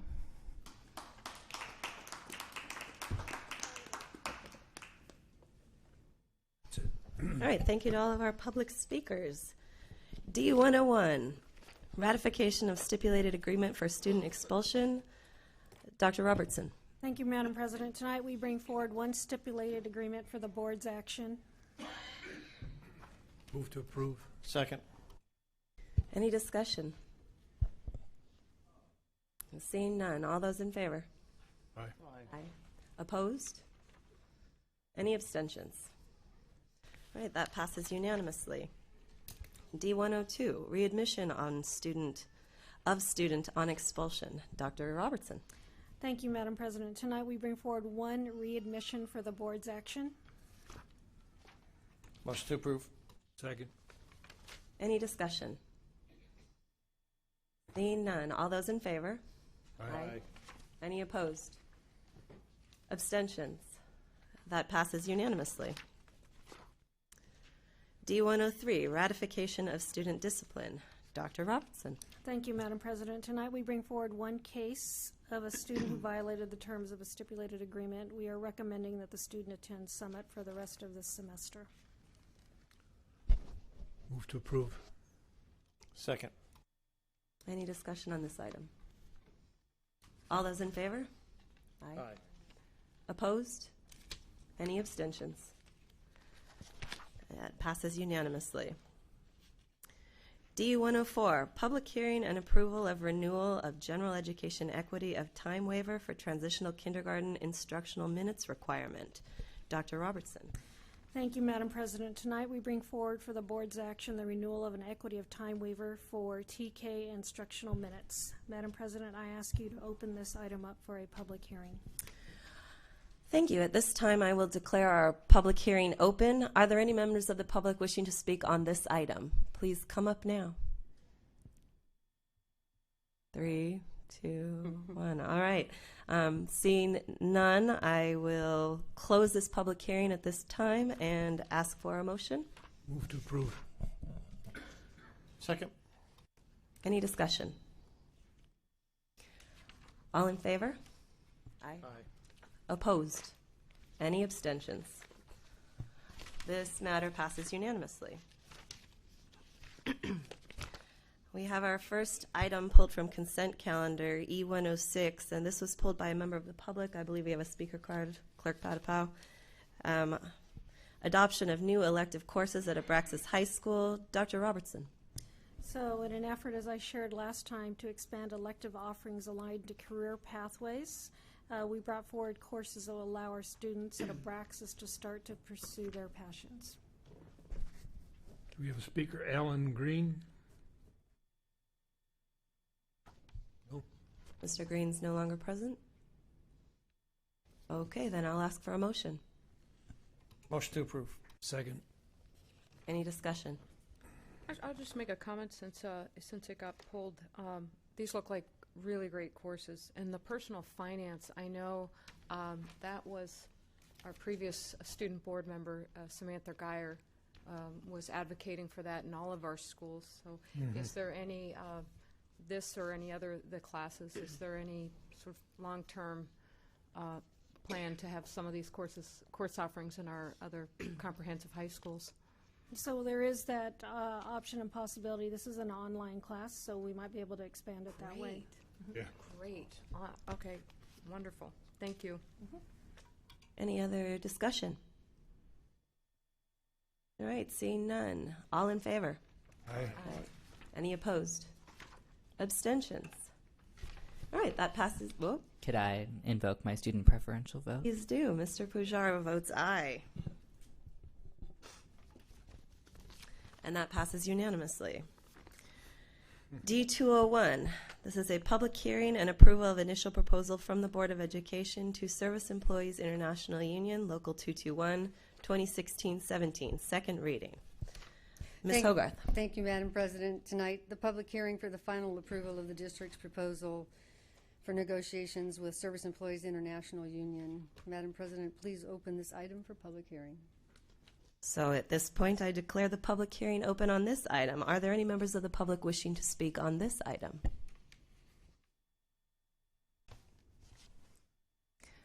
Seeing none, I will close this public hearing and ask for a motion. Motion to approve. Second.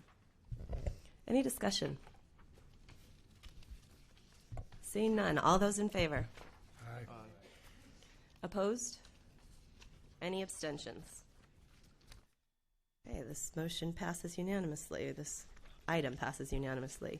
D202, public hearing and approval of initial proposal from the Board of Education to Poway School Employees Association, 2016-17, second reading. Ms. Hogarth. Thank you, Madam President. Tonight, the public hearing and the final approval of the district's proposal to Poway School Employees Association for negotiations. Madam President, please open this item for public hearing. I now declare the public hearing open. Are there any members of the public wishing to speak on this item?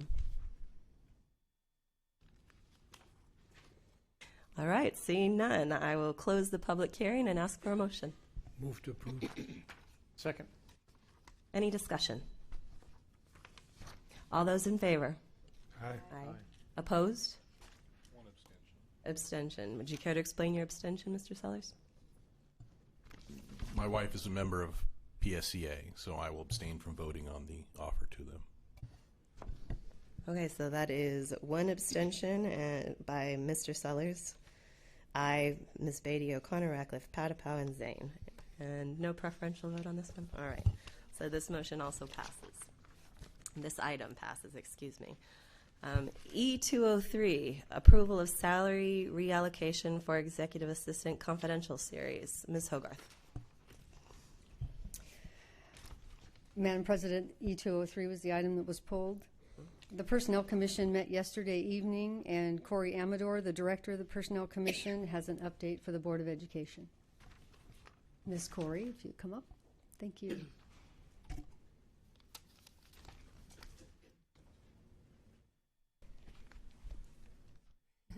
Hello, good evening, members of the Board of Education. Thank you very much for allowing me the opportunity to speak on this agenda item. At the Personnel Commission meeting last night, the Commission considered title changes, classification description revisions, and salary reallocation recommendations for the 3 classifications in the Executive Assistant Confidential Series. The Commission took action to approve the title change and class description revisions for the Executive Assistant to the Associate Superintendent. This document was submitted to the Board with your agenda item this evening. Additionally, the Commission approved the recommendation to reallocate the 3 classifications in the Executive Assistant Confidential Series, which has also been submitted to you tonight for approval. The Commission, however, tabled the motion to approve the title changes and revisions to the class descriptions for both the Executive Assistant to the Board of Education / Superintendent's Office and the Executive Assistant to the Superintendent. The Commission realizes these classifications work closely with the Board and that a recruitment is pending. The Commission wishes to provide the Board with the opportunity to provide input regarding the duties for these classifications prior to the Commission approving the changes to the class descriptions. And at this time, we'd like to offer the opportunity for the Board to provide input regarding the duties for these classifications. At this time, I'd like to ask for questions before we move to discussion, and since Mr. Sellers pulled this item.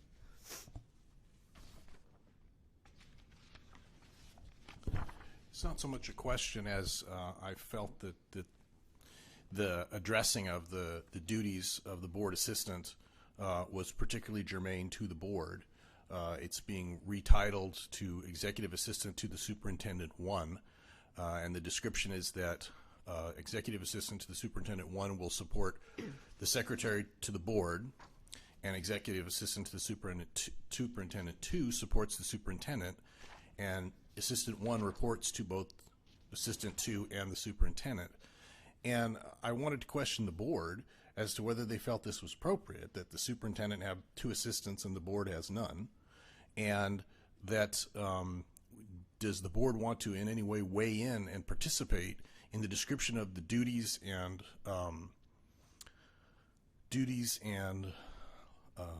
pardon me, I'm drawing a blank, but line of authority for this position. It's my impression that this position should be responsible to the board. The board should be able to set its responsibilities, and the board should be able to interact with them free of any interference from the superintendent. If we're going to do this right, we should have a motion and a second before we go to discussion. How do you feel about that? Okay. My initial intent when in pulling the item was simply to say that we couldn't approve the item as docketed for consent because 2 of the items had not been approved by the Personnel Commission. So I guess that's the first thing, is that we have this item in front of us. We have to strip these 2 things out and then approve it separately. In terms of providing input, a motion would be that the board delineate the responsibilities and line of authority for this position, that it remain as executive assistant to the board, and that the board participate in the hiring of this person. Madam President, may I clarify one of the statements that was made? Well, I think we need to ask for a second first, and then we can go to some discussion there. What was the motion? Motion is, Are you going to restate the motion again? Yes, thank you. the motion is to leave the title as it is, executive assistant to the Board of Education, allow the board to delineate the responsibilities and line of authority for this position, and to participate in the hiring of the person who fills it. Okay, I'll second. Okay, now we've got all the discussion in the world. Okay, well, we have 15 minutes in theory. Okay, so let's remember that we're going to take this to 8:05, and we can continue it if we want to by a motion to extend it an additional 5 minutes. So let's go with our first 15 minutes here. I'd like to hear Ms. Amador's comments first. Okay. Thank you. I appreciate that. The item that's been proposed or submitted to the board for approval tonight is the salary reallocation for the 3 classifications in the executive series, in the executive assistant confidential series. That's what's been approved by the commission and submitted to the board tonight for consideration. The reason the item was pulled was to allow the board the opportunity to have input regarding the motions that were tabled by the commission. However, the action tonight on this agenda item is to approve the recommendations from the commission regarding the salary reallocation, which are separate from the actual revisions to the class descriptions. And I tried to clarify the distinction there between the action by the Personnel Commission to approve the salary reallocation to be recommended to the board for your consideration tonight, and what was separate from that was a motion to table the recommendation to revise the title of that classification as well as the class description. But just point of clarification on that, what we have in our docket is the track changes that were reflected on the docket of the Personnel Commission, in which the title Board Administrative Assistant now reads Executive Assistant to the Superintendent 1. So that's on our docket, so we would be, those track changes and that title change is also what we would be approving tonight. When the action comes forward to the board is not approving the title changes or the class description. The board is approving the salary allocation that was recommended by the Personnel Commission. So is this a mistake that in our docket it's identical to the track changes and the wording and the title change? So an unusual circumstance this cycle is that the Personnel Commission meeting and the board agenda the board meetings, the agendas were posted at the same time with the understanding that this item needed to be placed on the agenda for the board for approval. And so we made the assumption on how the Personnel Commission action, how it would be approved by the Personnel Commission at their meeting last night. So of course there are some differences here in terms of the title, but what's before the board is to approve the salary allocation for these classes. Corey, is it not true that the question in front of the commission the job descriptions that are in here for the board are the ones that the commission is looking at? Correct. And this information is being provided so that the board can have input. It is the commission that sets the job descriptions and the job titles. They've already done that for the one group. Correct. This is here for the board to give input to the commission so they can move forward with their work and determine if they're going to approve the job title and the other. The action item is all based on board set salary. Correct. Thank you. Ms. Amador, could you correct then? We have executive assistant to the associate superintendent, executive assistant to the superintendent 1, and executive assistant to the superintendent 2. What should those read? So as of this moment, they should read executive assistant to the associate superintendent, executive assistant to the Board of Education / superintendent, and executive assistant to the superintendent. Thank you for that clarification. Absolutely. Yes. It's my understanding, Madam President, that because the item was tabled at the Personnel Commission, we can't consider approving the reallocation or the salary adjustments because the Personnel Commission themselves hasn't approved them. Yes, as a matter of fact, they did. Pardon me? Yes, the commission took action to approve the salary reallocation recommendation move forward to the Board of Education. They tabled the duties and the title. Is that correct? Okay. Yes. Okay. So this we can take action on as corrected with those titles remaining the same. Correct. Yes. Okay. As corrected by you just a moment ago. Okay. So would it not be appropriate for the board to take action on the agendized item and then open for further discussion, the input on the job descriptions that are We already have a motion questions? on I that. know we do. Yeah, there is a motion and a second at this time. Would you like to withdraw it in favor of addressing the action item as written first, and then get to offering board input once we're... Well, the action item is out of order in the sense that we can approve what has been approved by the Personnel Commission. We cannot approve what was tabled by the Personnel Commission, which is the title and the duties, correct? A recommendation for salary reallocation does not always coincide with a recommendation regarding a title change or revisions to a class description. They are actually separate actions. Okay. So you can, and the Personnel Commission did, take action on the reallocation recommendation, and so that certainly is acceptable for you to move forward with that as the status quo with the titles as is.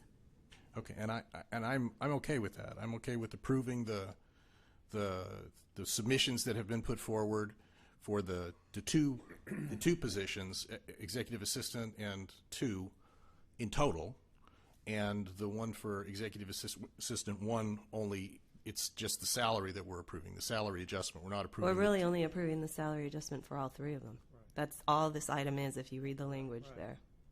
That's all we're approving, and then if we approve it, we can offer additional discussion and input on duties and job titles, is what Ms. Amador asked for. Okay, but my understanding is yesterday at the Personnel Commission, what was approved was the change in title and the change in job description. That wasn't approved; it was tabled, as well as the other 2 positions. There was a change in title and job description and compensation as well. So I don't understand how it is that we're only approving the changes in compensation for these 3 positions. That's how this item is written. It doesn't ask us to approve anything except the new classifications. So if it's okay, it would be helpful for me if I could just maybe start over. Sure. just a little bit. There are 3 executive assistant classifications in the confidential series.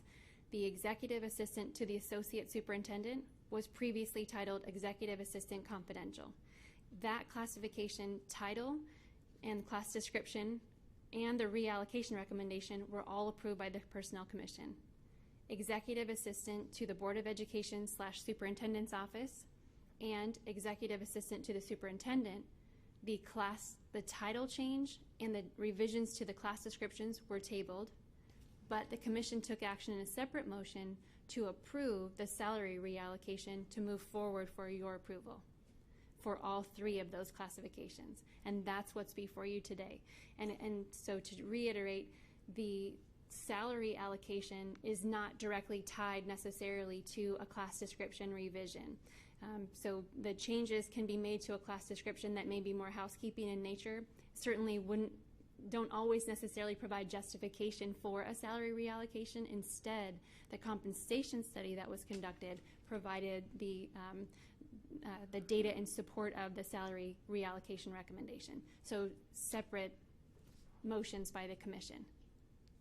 And just to add to that, I think where the confusion comes in is that there was an assumption that the language, the title, the description was also going to change, and based on that assumption, it's reflected in our docket. Right. And so even though it says we're approving the salary reallocation, it assumes the title and description changes also. That Had the Commission approved these items last night as were presented, then this agenda item would have been correct.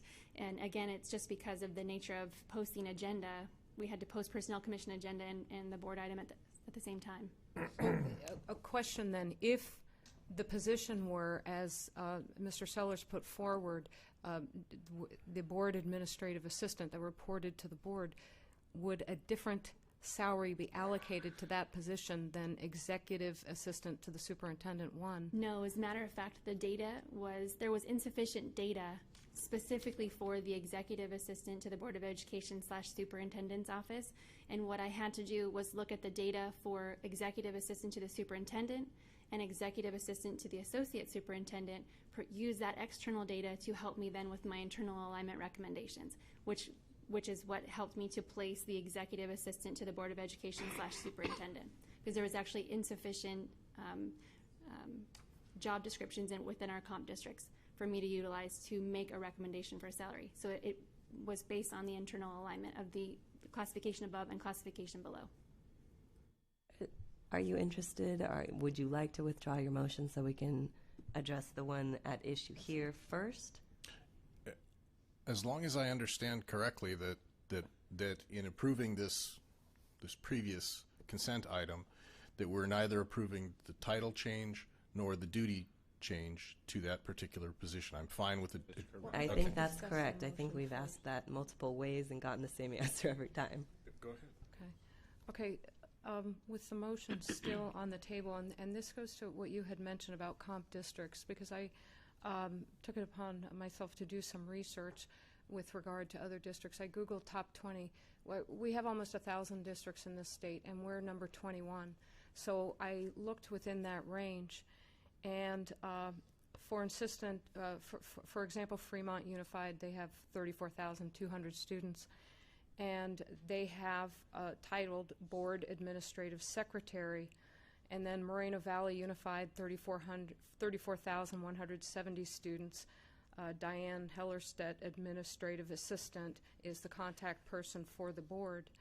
San Ramon Valley actually had 32,000. So this was an example, and I found this in other districts. If there was a shared secretary between the superintendent and board, it was because there was only one secretary. If there were more than one in the superintendent's office, then one had the designated title of the administrative assistant to the board. There was Sweetwater Schools. There's a clerk of the board, and also the office of the clerk of the board had two assistants. One was clerk of the board, the other senior administrative assistant. And then San Juan Unified had a contact number for the Board of Education at the district, and I'm not sure who that went to. And then our neighbor, obviously, San Diego Unified, is a lot bigger than us. Board members, as I understand, actually have offices. They actually have 3 dedicated assistants to the board. They have a director of board services. They have a confidential admin assistant to, they have 2 confidential admin assistant twos. And then Karen High School District, 37,300 students. And then it says email sent to a board member will also be automatically forwarded to the Board of Trustees Administrative Assistant Gracie Ashmore. Can we verify what motion we're speaking to at this point? I'm Call for the question. Your motion. Yeah, the motion was to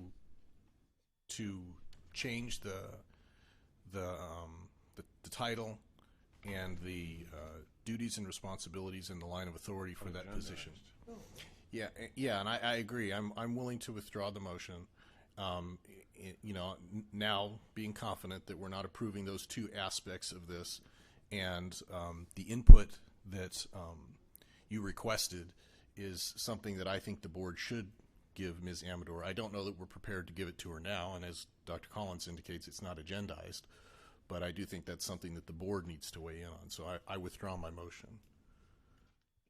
Okay, is there a new motion? Motion to approve item E203 as we understand it to be a reallocation of the classifications, the salaries to the previous job titles. Okay, any discussion on this motion? Second. Yes, Mr. Patapow. Mr. Sellers, was that a? No, okay. In that case, if there's no discussion on this motion, all in favor? Aye. Aye. All opposed? Any abstentions? No. Okay, so this motion passes. So now, I don't think it's appropriate to take any action on a motion about the position. Personnel Commission has sent Corey to ask you, do you have any input before we finalize and consider these 2 new job descriptions? So is it all right for the board at this point to give some input? We're not going to vote on anything, just give some input to her as part of our discussion at this time? Is that? Yes. Okay, so no consensus actions or votes at this time, just input from Ms. Amador. Input to the commission. Okay, and would anyone like to offer some input on duties and titles? I gave mine, so I don't know if you have any questions about it, and I can send you some follow-up information if you're interested. Certainly. We actually only review or only compare ourselves with 12 districts, and those have been the districts that have been identified as our comparable districts, and that's for consistency's sake in terms of salary recommendations. So I always go to those specific 12 districts that have been identified as comps for this district. So I wouldn't have looked to some of the most of the districts that you mentioned. Sweetwater happens to be a comp for us out of those that you listed. Are they comps? Are they geographic, size, demographics? What's combination? I personally would like the title to be Executive Assistant to the Board of Education. I personally have no preference on whether one of these classifications is titled Executive Assistant to the Board of Education. That is not a job title that we can take up all of that person's time anyway. So the title doesn't bother me at all.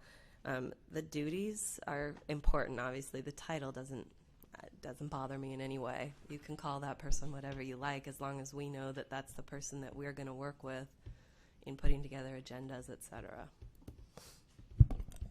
So why not call them whatever we like, as opposed to whatever she likes? I am wide open on this, and we're not taking consensus on this. Well, yeah, and I think I would add to that, it's because, as I had mentioned, the board members, we don't have offices in the district. This is sort of our one point person for our community that we represent. If they want to reach board members and board members don't have contact information on the website, then they know who to go to when they go on the website. So it's kind of a nice point person. It's a conduit when community members want to get information to us, or conversely, if we are getting information from or out to the community. So I think the symbolism there is important, as well as the duty. Chime in a little bit here, because I was part of that discussion earlier. This is not about taking away someone to provide services to the board. It's about clarifying that the board has one employee, and that's me. I am the one responsible to see that gets done for you, and I can assign that to anybody in my office who has been trained to do that. We're going through transition right now, and I didn't come to the board to approve hiring Liz as a substitute to come in and get this agenda ready for tonight. On the same notion, it gives us flexibility in that office to cross-train, so if anybody's absent, that was the justification, that the person reports to me because I am the secretary to the board and I'm responsible to see that your needs are met and that the board agenda, it very clearly says that I'm responsible for the agenda. I need people to do that work. So it's really work for me on behalf of the board, for what that's worth. Mr. Patapel. I would support the recommendations of the Personnel Commission that you would bring to us for our consideration and approval. They're asking us what we want. You're saying. Echoing Board Member Patapal's comments, somewhat we hear every month about all the great work you and the Personnel Commission do. I will yield to their vast expertise on a job description and hope that we're adequately served by whomever selected. I think they're asking. Any further comments? Mr. Pujar. I'd like to say thank you to Ms. Amador for hanging in there.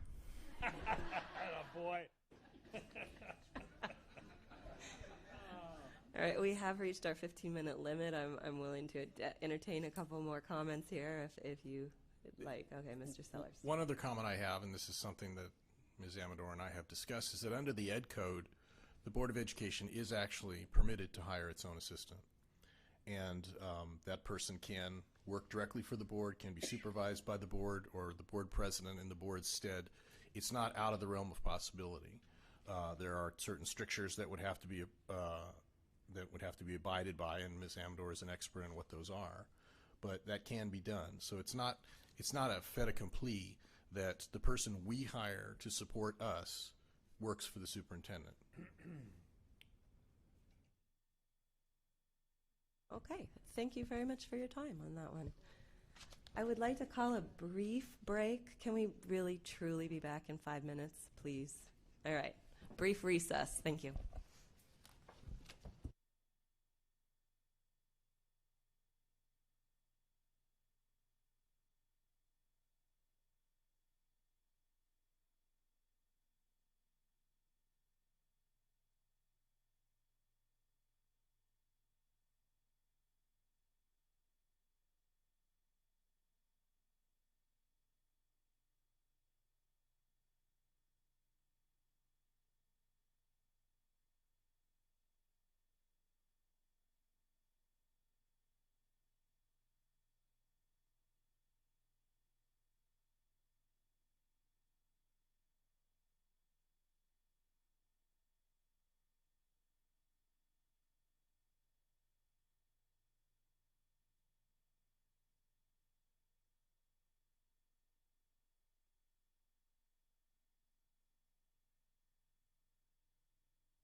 Let's bring it back.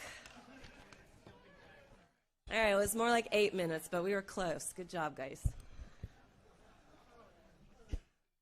All right, D301, approval of monthly budget revisions. Ms. Lalonde. Thank you, Madam President. Tonight we are bringing to the board the budget revisions that we did in the month of January for your approval. And on page 2 of 3 of the Excel spreadsheet, the revenue and expense adjustments have been stated in that document. Move to approve. Okay. Second. Any discussion of this item? I just want to say the good stuff comes up in D302, but any further discussion or questions of any kind?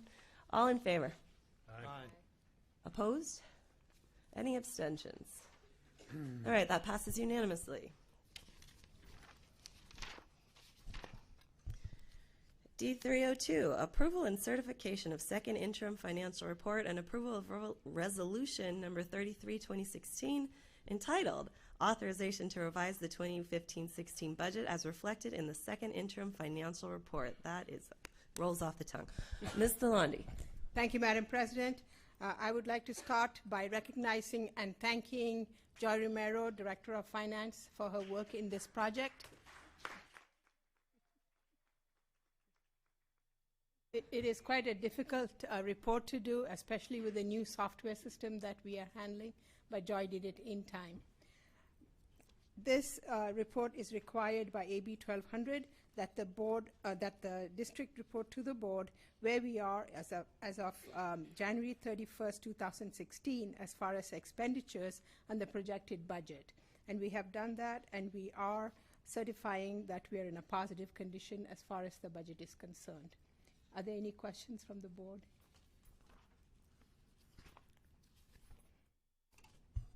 Move to approve. Is there a second? Second. Okay, motion to approve and a second. And at this time, in discussion. I just would like to say that I couldn't be more annoyed with the state of California and the way they budget for schools. We rely on one-time money to help us out. Our long-term projections look difficult because we don't know what we're going to receive, and hence you can't throw it into the future budgets. And blame Sacramento. Somebody should run for assembly or senate or governor. Anybody? Anybody? All right. Any other comments? I nominate Neil Pujar. Second. Yeah. Second. Any further comments? All right, at this time, all in favor? Aye. Aye. Opposed? Any abstentions? All right, this item passes. Thank you.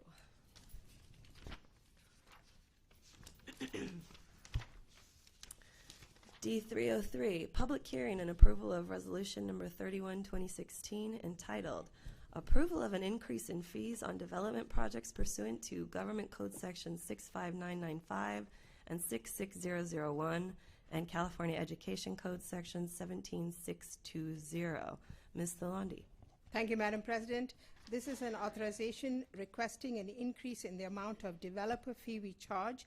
This increase is due to the changes approved by the State Allocation Board at their February 2016 meeting. Once approved by our board, the new residential construction in excess of 500 square feet will increase from $3.36 to $3.48 for our district, and the commercial and industrial construction in excess of 500 square feet, currently being charged at 54 cents, will increase to 56 cents per square foot.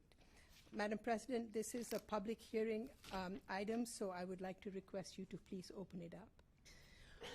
I declare the public hearing on this topic now open. Are there any members of the public wishing to speak on this item? Seeing none, the public hearing is now closed. Do I hear a motion? A motion by Mr. Patapow, second by Ms. Beatty. Any discussion? Mr. Sellers? No. Oh, okay. Sorry. Okay, at this time, all in favor? Aye. Aye. Opposed? Any abstentions? This item passes unanimously.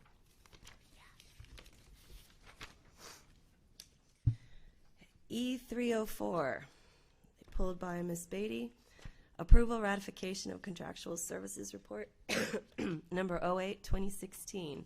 Ms. Thalandi. Thank you, Madam President. This listing is for the contracts that have been approved dated March 8th and did take place in the month of February. Is there any particular one that you had a question on, Ms. Beatty? No, I wanted to move to approve the contractual services report with an amendment to Ms. Medina's contract scope of work to, quote, perform legal work as assigned. Second. Any discussion of this item? I think we've received additional information on that item, and I personally can't vote in favor of that based on the information we've received.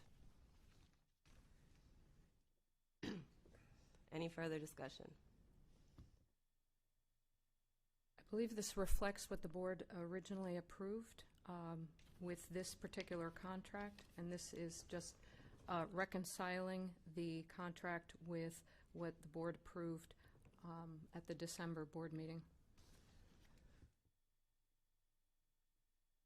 Any additional comments? Well, the language in the minutes is very clear. All we're trying to do is incorporate that language into the contract, which it should have been to begin with.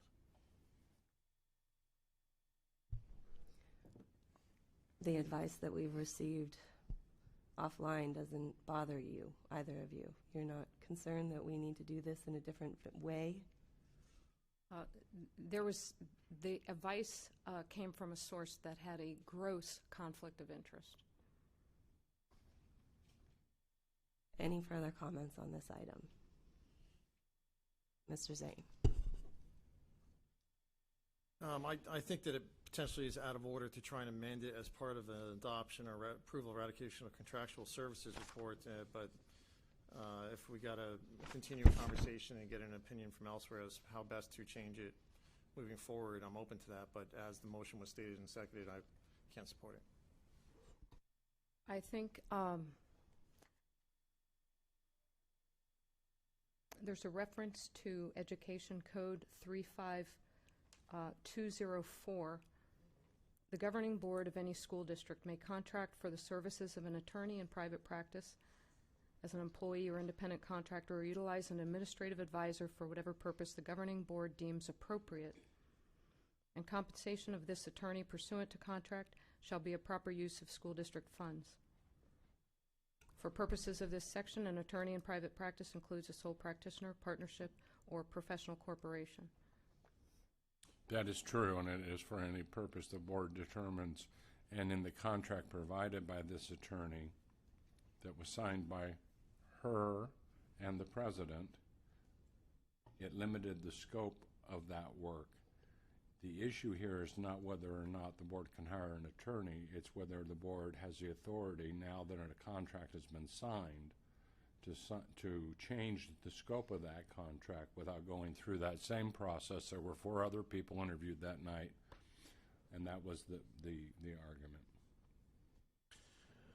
Well, we're not changing the scope of the contract. This contract was drafted erroneously. Who drafted it is not drafted by the attorney. Yeah, and it's not particularly relevant. It's called a mutual mistake in fact.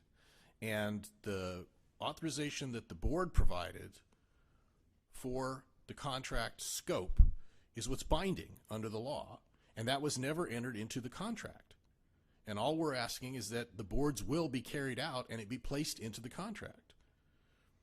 Now, we can certainly do that from here and authorize or compel Ms. Thalandi to execute the contract with those new terms. We can't compel the attorney to do it, but I suspect she will.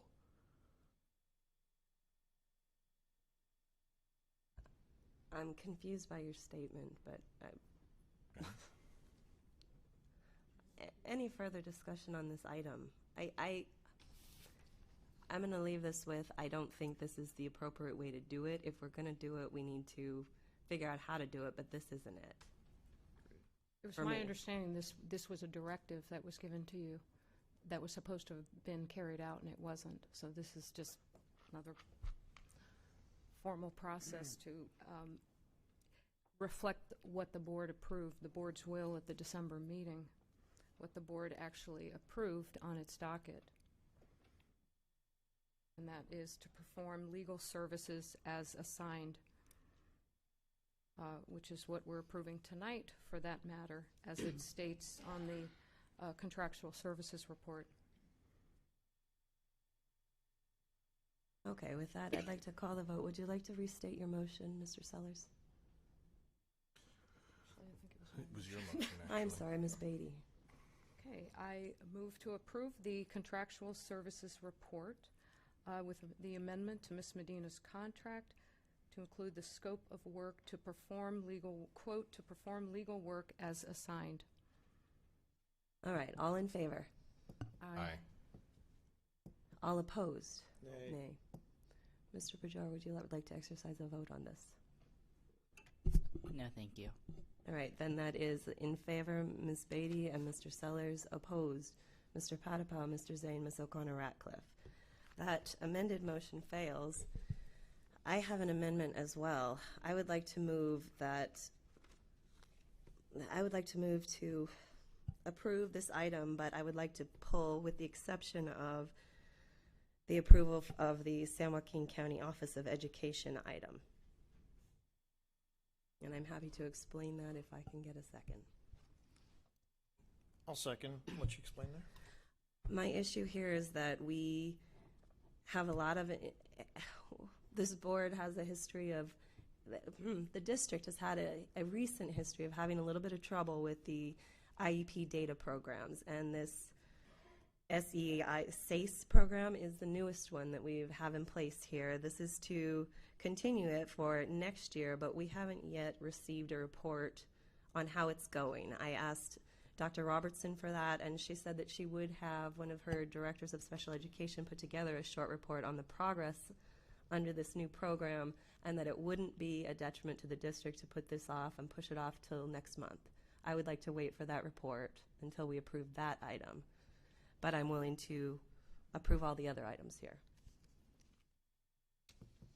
Any other discussion? No, in deference to your deep knowledge on the subject matter, I'm happy to support that. Thank you. Any other comments? Okay, all in favor of approving the contractual services report with the exception of the San Joaquin County Office of Education item? Aye. Aye. Opposed? I'm sorry, Ms. Beatty, was that aye or? Nay. Nay. Okay, so that is 4 ayes and 1 nay from Ms. Beatty. Mr. Pujara, did you want to weigh in? I'll say yes. Okay, so, and Mr. Pujara exercises his preferential vote. This item passes with the exception of the San Joaquin County Office of Education item. Could I request information from staff what the import of this action will be? Pardon, Ms. Beatty?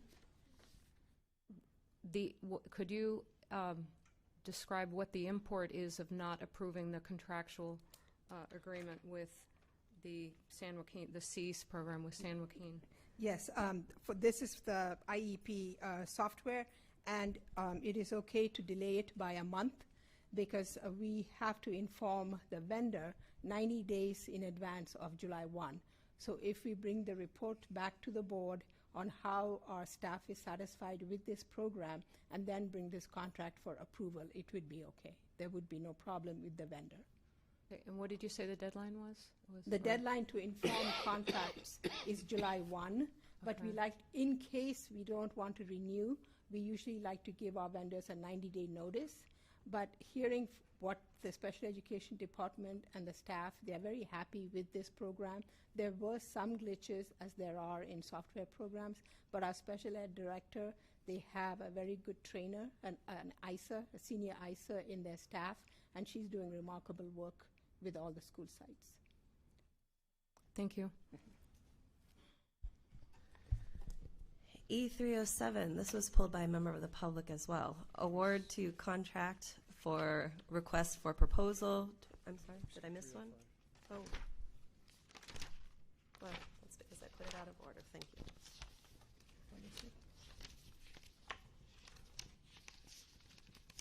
is 305. I don't even have it in my agenda folder. Sorry. Item 305? I don't know. I don't have that even. That wasn't pulled. No, E wasn't pulled. Yeah, 307. Yeah, that's we already passed that. Okay. E307 it is. Award a contract for request for proposal 2015-11P wide area network services to AT&T. Reject a proposal from Time Warner Cable Business as non-responsive to requirements. Ms. Delandi.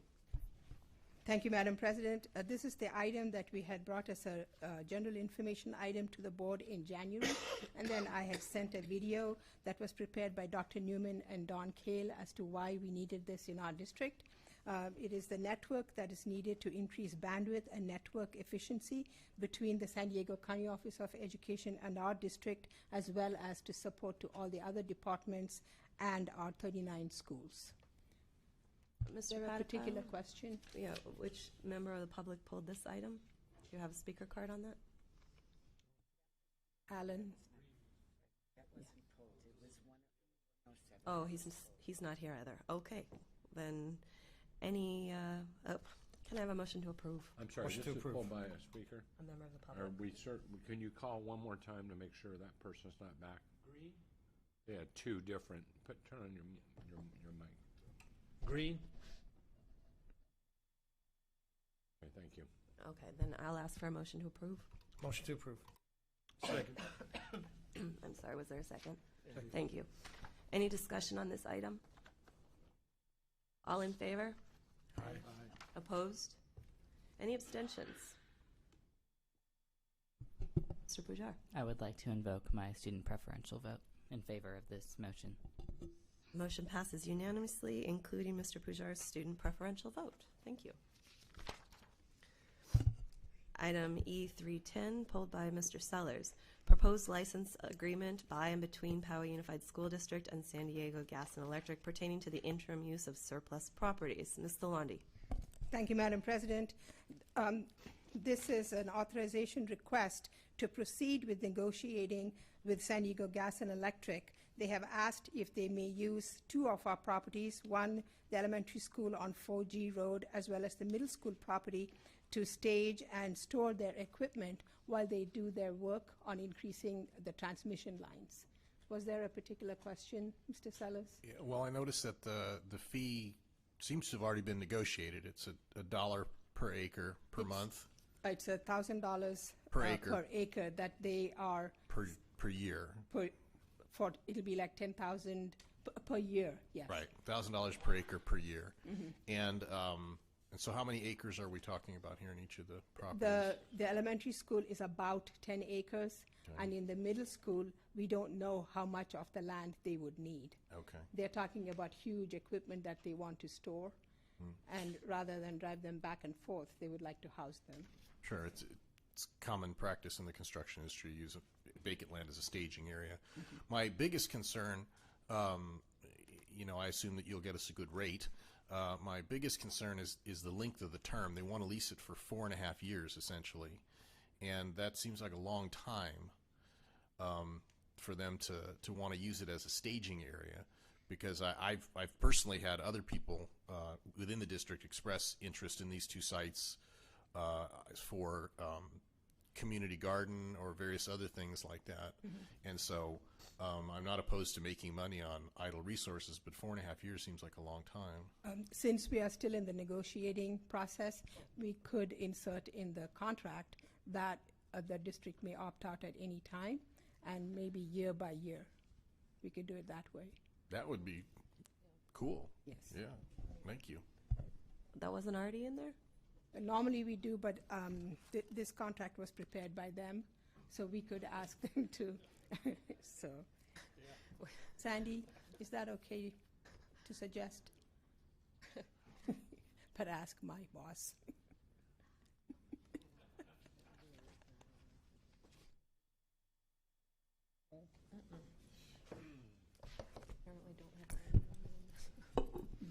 I'd like to clarify one thing.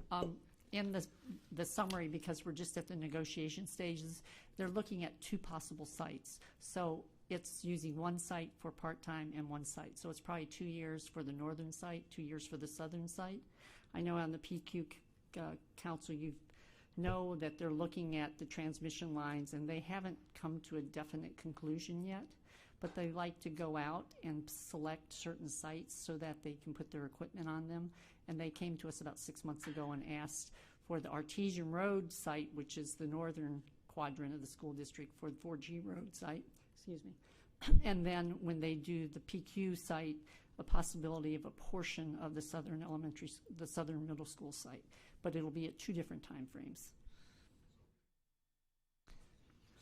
So the time frame. So how does that impact our opt-out? Are you saying that they're looking for 2-year leases, and the leases would essentially run concurrently, 2 years at one site and then 2 years at the next site? Well, that's what they're looking at right now. Okay. So what they're anticipating, the way the plan is now, I think they're looking at going June of 2016 to 2018 for the northern part, and then possibly absorbing in 2018 to 2020 at the southern site, because they like to get their potential sites all planned ahead. And I did inform them that they would have to go through all the CEQA themselves to inform the community, because I know this is an issue, an issue in some of the areas. Yeah, the power lines were definitely an issue. Yes. So, okay, that's I think that's a reasonable approach to take for this particular issue. Sandy, before you leave, though, I have a question. I'm a little uncomfortable. I don't think this is going to happen. I think Malaga says you can negotiate anything. Holding that whole middle school site for 4 years, for another 2 years, for them to start. What if something comes along in the next 2 years that we want to do with that site? We should have the option of saying, now I don't know what they're going to do if that happens, because this is a huge project. I don't know where they're going to stage it, but that they have to be willing to work with us on how much land and all of that. This is just the beginning of the negotiations. I was anticipating making them pay a finder's fee until they could use the site. Sounds good. They're just asking. So I just think it's important to know that we're not locked into, for the next 2 years, we can't do anything with that site. And as anybody that's been on any of the community planning groups, these sites could change, because the way that their wires go through could change. San Diego Gas and Electric, when I met with Mr. Swanson, he goes, they just try to plan 4 to 5 years ahead. They have selected several different potential sites, so they might end up move the wires somewhere else and not even use the sites. And I understand they need to do long-term plans, but I don't think we should be committing to hold up our sites that long. Mr. Sellers, would you like to make the motion then?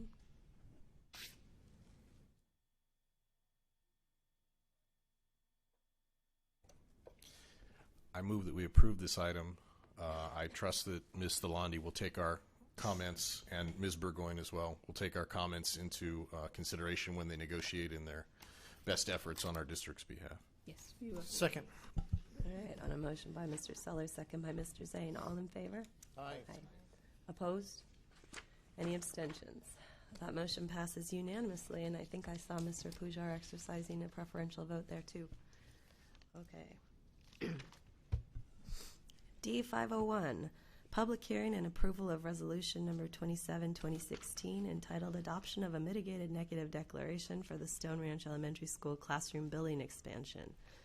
Ms. Thalandi. Thank you, Madam President. This is regarding the 2-story building that we are planning to build at Stone Ranch Elementary School. California Environmental Quality Act, or CEQA, requires us to complete an environmental study for this project. And we have done that, and the mitigated negative declaration report has been posted. This is a public hearing item, so Madam President, I request you to please open it up for public discussion. This public hearing is now open. Are there any members of the public wishing to speak on this item? Seeing none, I will now close this public hearing and ask for a motion. Motion to approve. Second. Any discussion? Yes, I want to put Ms. Delandi on the spot here and ask, what are the mitigation measures that were part and parcel to the negative declaration? The items are written in the resolution that the project site is not a current or former hazardous waste disposal site or solid waste disposal site was one of them. Item 2 is it is not a hazardous substance release site identified by the State Department of Health Services. Third item, there are no underground or above ground pipelines on the proposed project site which carry hazardous substances. And the last item, there are no facilities located within 1/4 of the proposed project, within 1/4 mile of the proposed project site, which may be reasonably anticipated to emit hazardous air emissions or handle hazardous materials as set forth in Education Code 17213B. Those were the 4 items. All appropriate for a school. Thank you. I know that there was also a noise abatement item, but they're going to try not to do any of the really noisy stuff during school hours. They're going to try to move it to summers and breaks.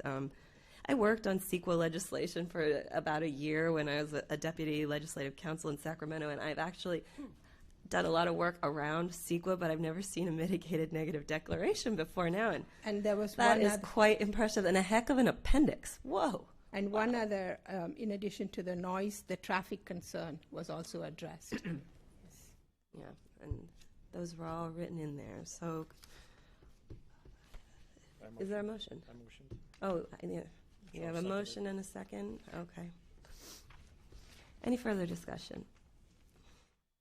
All in favor? Aye. Opposed? Any abstentions? That appears to pass unanimously again. Okay. Oh, and our student preferential vote, Mr. Pujar. You're here longer than normal.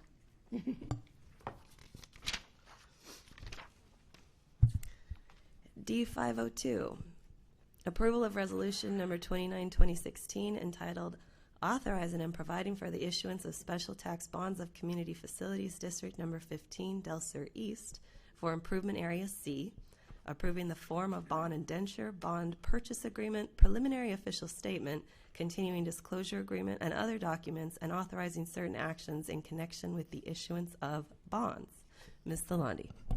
Thank you, Madam President. This time we are requesting approval on the financial documents and the legal documents in connection with the sale of the bonds for CFD 15 Improvement Area C. And Ms. Burgoyne will come up with the financial consultants to answer any questions that the board may have. Are there any questions before they come all the way up here? Yes? Okay.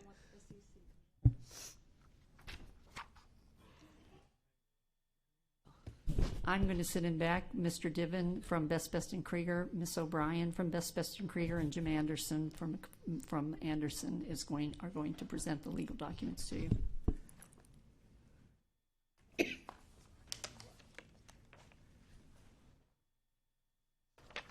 Thank you. Madam President, members of the board, you have before you a resolution authorizing the issuance of the bonds for Improvement Area C of CFD number 15. By approving the resolution of issuance, you will be approving the form of a number of documents, including the bond indenture, the official statement, the continuing disclosure agreement, the bond purchase agreement, and you will be making certain findings regarding the Community Facilities District, specifically that the value of the properties that will be securing the bonds will be at least 3 times the principal amount of the bonds that will be outstanding. We have had an appraisal done on the properties, these properties, and the overall lien to value ratio is over 8 to 1, so that test is being met. There are also some financing parameters in the resolution, namely that the principal amount of the bonds will not exceed $15 million.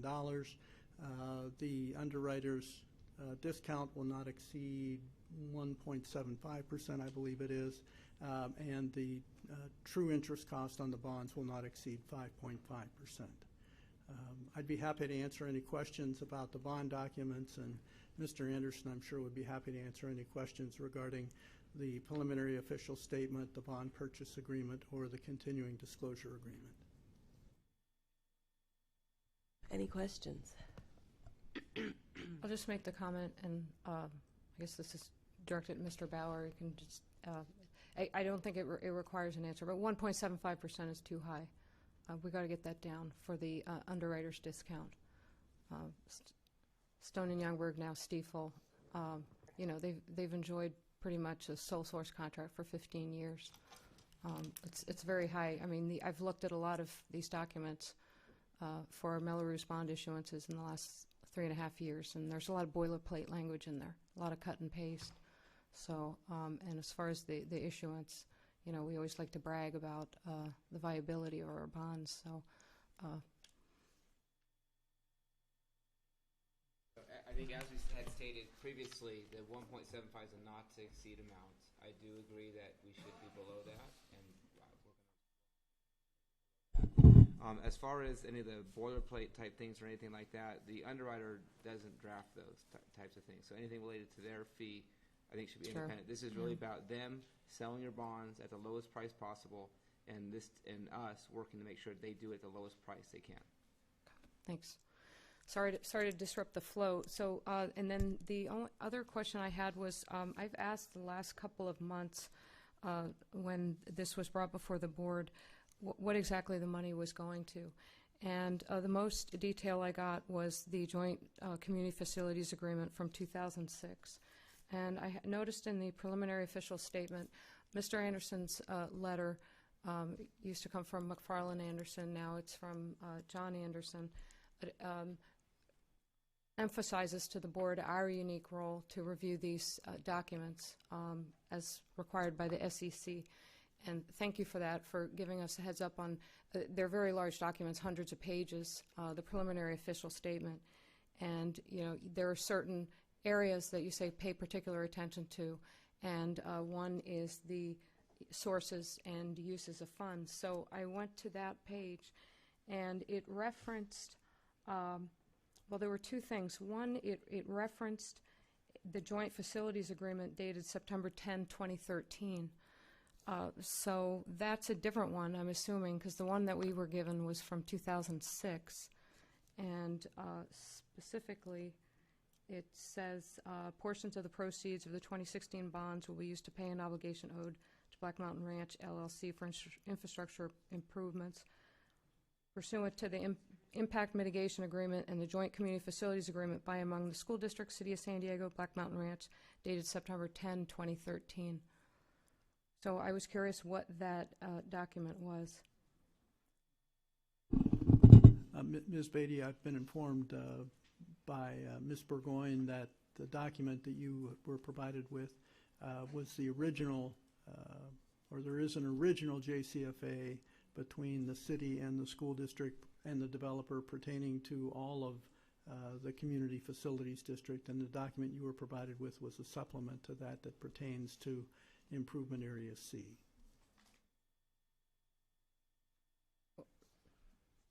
I didn't quite follow that. The 2013, we weren't provided with the 2013 mitigation agreement. It was just referenced in the POS.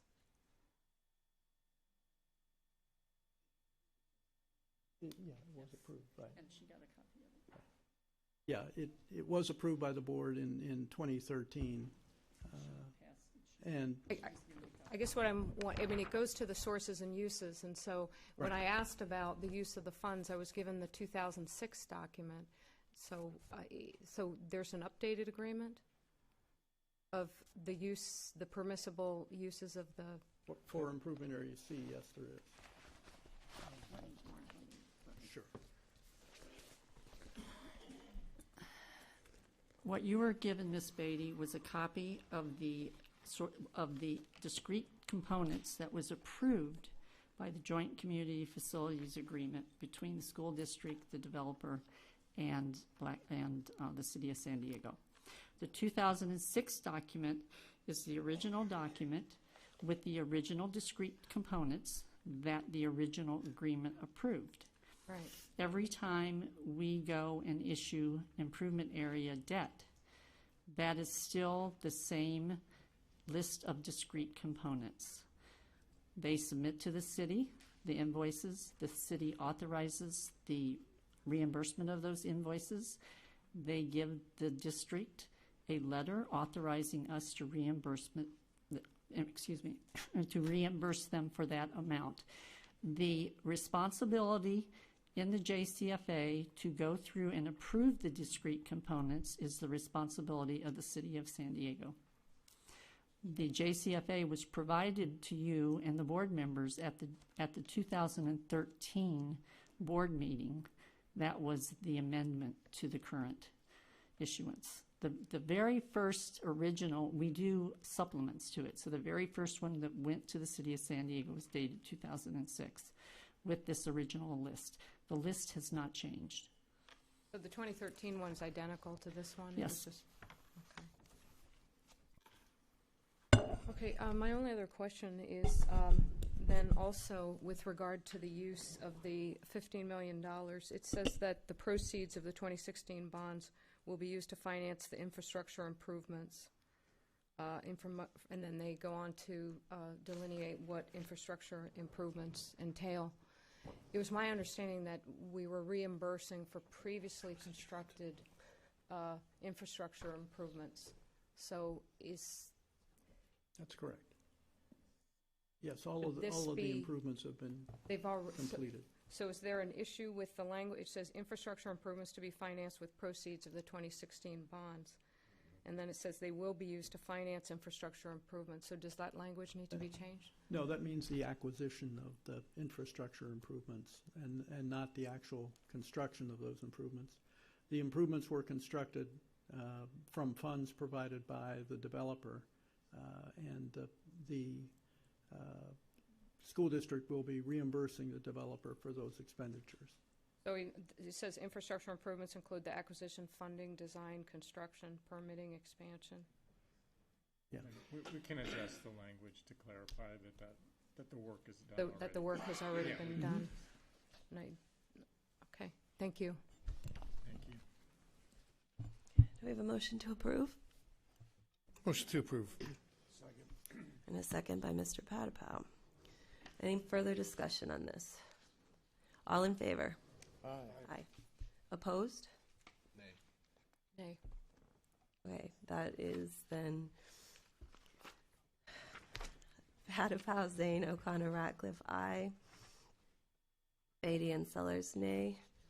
Mr. Pujar, do you wish to weigh in on this? No, thank you. Okay.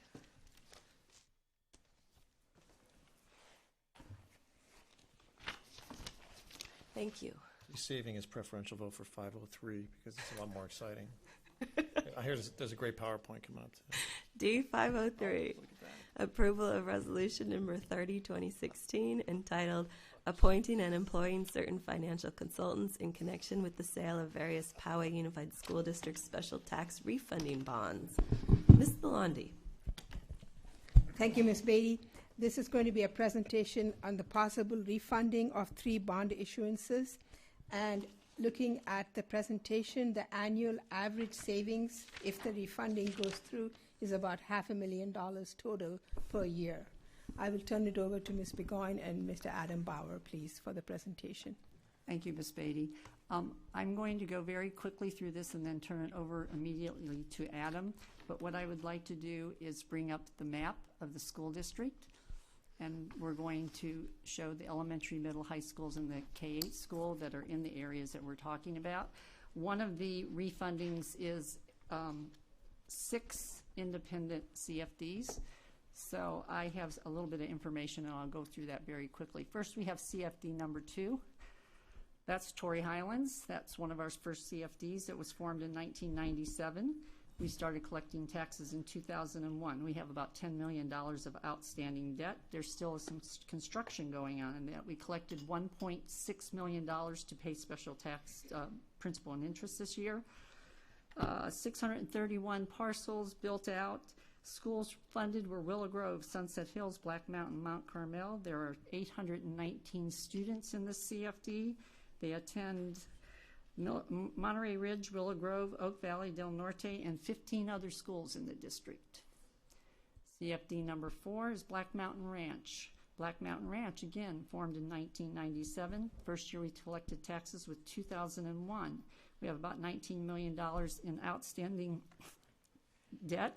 We collected a little over $1.4 million to pay principal and interest. There's still construction going on. We have over 1,000 parcels in that CFD. Schools funded: Stone Ranch, Del Sur, Del Norte High School, Design 39, Sunset Hills, and Black Mountain. There are 494 students currently from that CFD attending Del Sur, Monterey Ridge, Stone Ranch, Willow Grove, Oak Valley, Design 39, Del Norte, and 14 other schools in the district. CFD 8B is the odd man out. Why that was said in Improvement Area 8B, I could go in 5 hours to explain.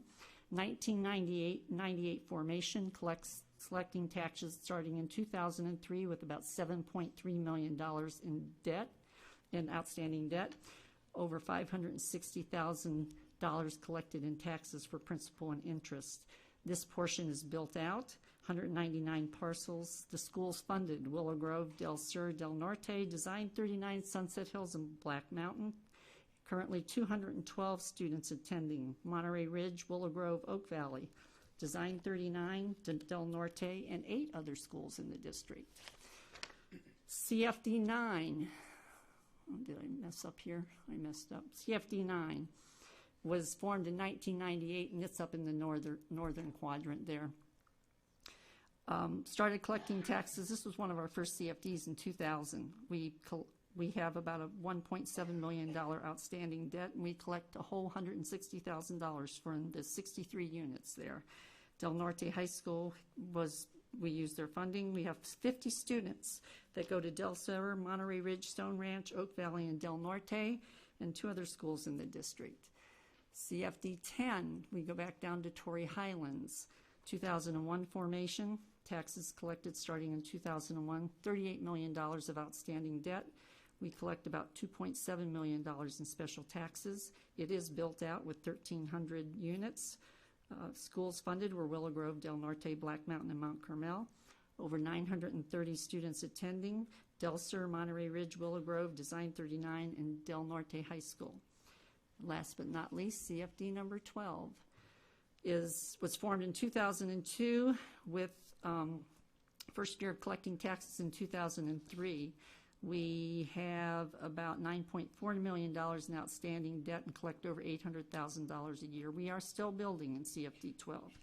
We have 345 parcels occupied. Schools funded were Willow Grove, Del Sur, Del Norte, Design 39, and Sunset Hills, and we have 234 students from that area, and they attend Del Sur, Willow Grove, Oak Valley, Design 39, Del Norte, and 15 other schools in the district. Last but not least, all of you should have this CFD embedded, CFD 6. CFD 6 was formed in 1998, and we started collecting taxes there in 2003. We have about $109 million in outstanding debt, and we collect over $9 million a year in special taxes to pay that debt. We have over 3,900 occupied parcels. The schools funded were Stone Ranch, Oak Valley, Monterey Ridge, Del Norte, Design 39, Sunset Hills, Black Mountain, and Mount Carmel. We have 4,158 students currently in our district. They attend Del Sur, Monterey Ridge, Stone Ranch, Willow Grove, Oak Valley, Design 39, Del Norte, and 23 other schools in the district. And then the CFD 6C overlay is a little blue area. With that, I will turn it over, and I will do a test at the end of the day. And I'll turn it over to Adam. Well, good evening. On slide 2, what we attempted to do was, since there's so much detail to all these different CFDs, is name them. And like we did in 2015, we had 2015 A, B, and C. We did 2016 A, B, C here. And that first set under 2016 A are those first 6 CFDs that Ms. Burgoyne had spoken to. 2016 B is CFD number 6, Forest Ranch, Improvement Area C. And yes, we did think it was easier to call Improvement Area C under B. 2016 C is simply the CFD number 6 with no improvement area assigned to it.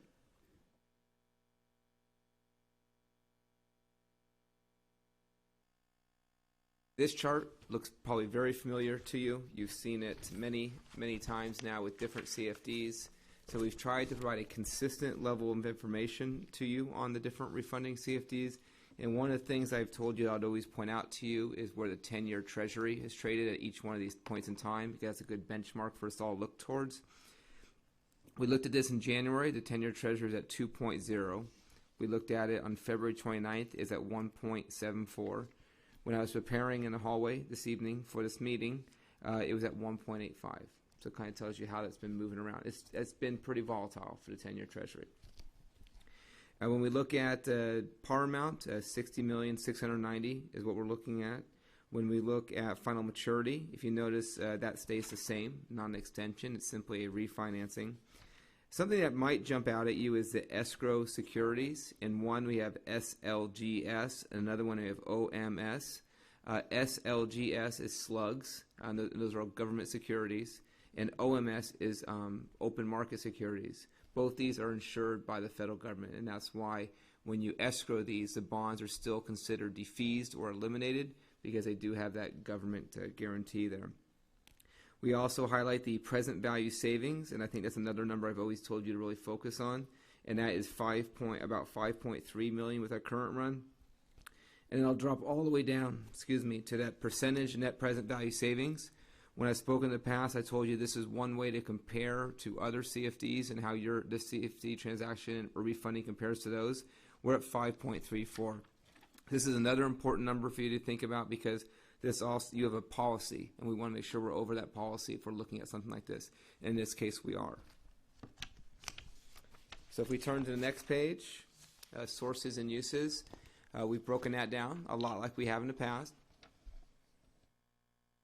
If I drop down to bond insurance and surety policy, in some of the CFDs we've looked at, they've either had a reserve fund or no insurance. In this case, we think that this can get a bond insurance. One thing that we have talked a lot about and have also had conversations with the county treasurer, and we had those conversations, was the amount of bond insurance. Given the results that we've had in the past, we think 60 basis points is a good number to use here. But once again, I want to remind you that is an estimate. And when we did 3 transactions last year, 2 times we came under estimate and 1 time we were over estimate. So this is for today, that's what we think is good. That surety policy is also an estimate there. The cost of issuance, we feel pretty confident in that. We've worked with your team to look at their contracts and get that number detailed in there. Next slide, please. This slide we started showing you last year as well. And the light bars on top, that's the amount of reduction in debt service. So if you look at the light bars and the dark blue bars, that's what the district or CFDs in this case are currently paying in debt service, but we would reduce it to just the blue if we are able to price with the current market. Next slide, please. We also look at sensitivity analysis, and what I described earlier was 1% is 100 basis points. And so if we move 10 basis points, which would be 0.10, I've showed you how the market would change or how the savings levels would change. And if we move a total of 25 basis points, we're still above a 3% threshold. So this is a pretty, I would say, solid refinancing. If we had much more, if we had a lot of volatility, you would see some larger swings there. But we've shown you this in the past as well. And this one, we give a lot of the detail behind some of the numbers we showed before. One of the things we've talked about, especially in San Diego County, is debt service to par ratio. We have a 1.73 estimate there. And then we've broken down the cost of issuance. And that number that I spoke to earlier sums and matches that one there. All current interest bonds, surety, showed you all the same things earlier. So I think we can go to the next slide. So now we are looking at 2016B. Same type of numbers, so I won't quote the Treasury to you because I've already quoted that to you as well. But a few things to point out here is your net present value savings are at 9.41. So this one has a very high level of savings to it, but it is a smaller one. So if you look at average annual savings, even though the other one had a higher percentage, I think it was in the 250 range. And on this one, we're looking at about $54,000 in savings per year. But worth doing because you do meet that threshold. Now, these net present value savings numbers that I'm referencing to you are after all the costs of issuance and underwriters' discounts are paid. So after those are paid, that's still the result there. Sources and uses. One thing you'll notice is missing is no a surety or bond insurance in this one, but you will see a debt service reserve fund. And that is because we don't think this one is ready for those types of products. We will certainly continue to talk with the insurers about it, but our preliminary discussions suggest that we should not have that, and this is the most efficient structure. So we have a debt service reserve fund, which is approximately 1 year's worth of debt service instead of that surety policy we've spoken to earlier. Once again, the two bars sum to what your current debt service is. You take that light blue, and that would be the reduction in debt service we think we could achieve with the refinancing. Sensitivity analysis, you can see some pretty wide swings for movements in interest rates, and we're still in very good savings levels. Detailed it here. In this case, we have a debt service repayment ratio of 1.561, and then once again, the sum of all the different costs associated with it. Now we're on to 2016C. 2016C, I'll drop right down to that bottom on net present value savings level, 7.69. So once again, very high, and $180,000 per year on an average annual savings. On this one, we do think bond insurance is appropriate, and we think it's going to be a little more expensive than it was in the last one that I showed that to you. On this one, we look at 80 basis points, and so we've summarized that here as well. Same thing, the 7.69, light blue is reduction in debt service. Sensitivity analysis, just like the other ones, you have a lot of 54 basis points for increases in rates, and it still works very well. 1.6 repayment ratio in this one with the cost of issuance again.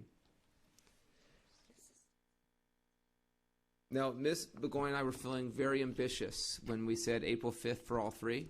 When we spoke with the finance team a bit more, I think we should look at one and then back the other two up until May. And so that's really where our focus of our conversation has gone. I think other than that, much of this would stay the same. We just want to back off on two of them to your May meeting, but try to hit your April meeting with one for your consideration.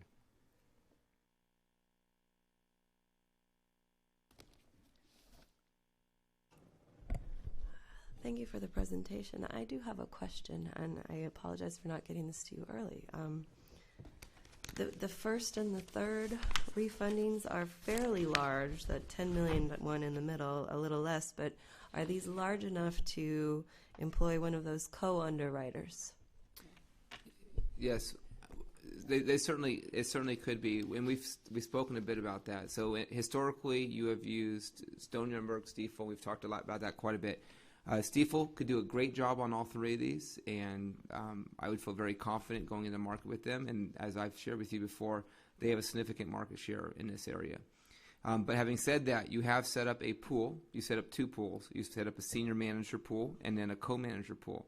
I think what you might want to consider in this one, if you don't want to do it all with Stifel, is use your senior manager pool and divide these deals up between those. And I have some suggestions for you on that as well. The one I titled 2016A, I think would be best served by Stifel because of its complexity. And having the JPA structure where you have the CFDs feed up and understanding all the different credits, I think that one would be good to maintain with Stifel. Then on CFD or 2016B with the C, that's the smaller one. That'd be another one that's good for Stifel because I think that's going to have a strong retail presence. And as I've shared with you in the past, Stifel has a lot of retail, whereas Piper does not. Piper is the other senior underwriter in your pool. Now, 2016C, that could be a good one for Piper to be involved in. It's a large one. It's $30 million. And I don't think retail would be as important to that one. So I think if you want to use both your underwriters, that's one that you'd really want to look to them on. And I think that might be the simplest, instead of combining the two. I think these are small enough that we don't get a whole lot of benefit by having a senior and a co-manager on them. I think by having them each have their own responsibilities to sell the bonds for that CFD, I think you get the best goal there. And the current resolution does reflect that ability for us to do that, or you to do that at some point. Okay.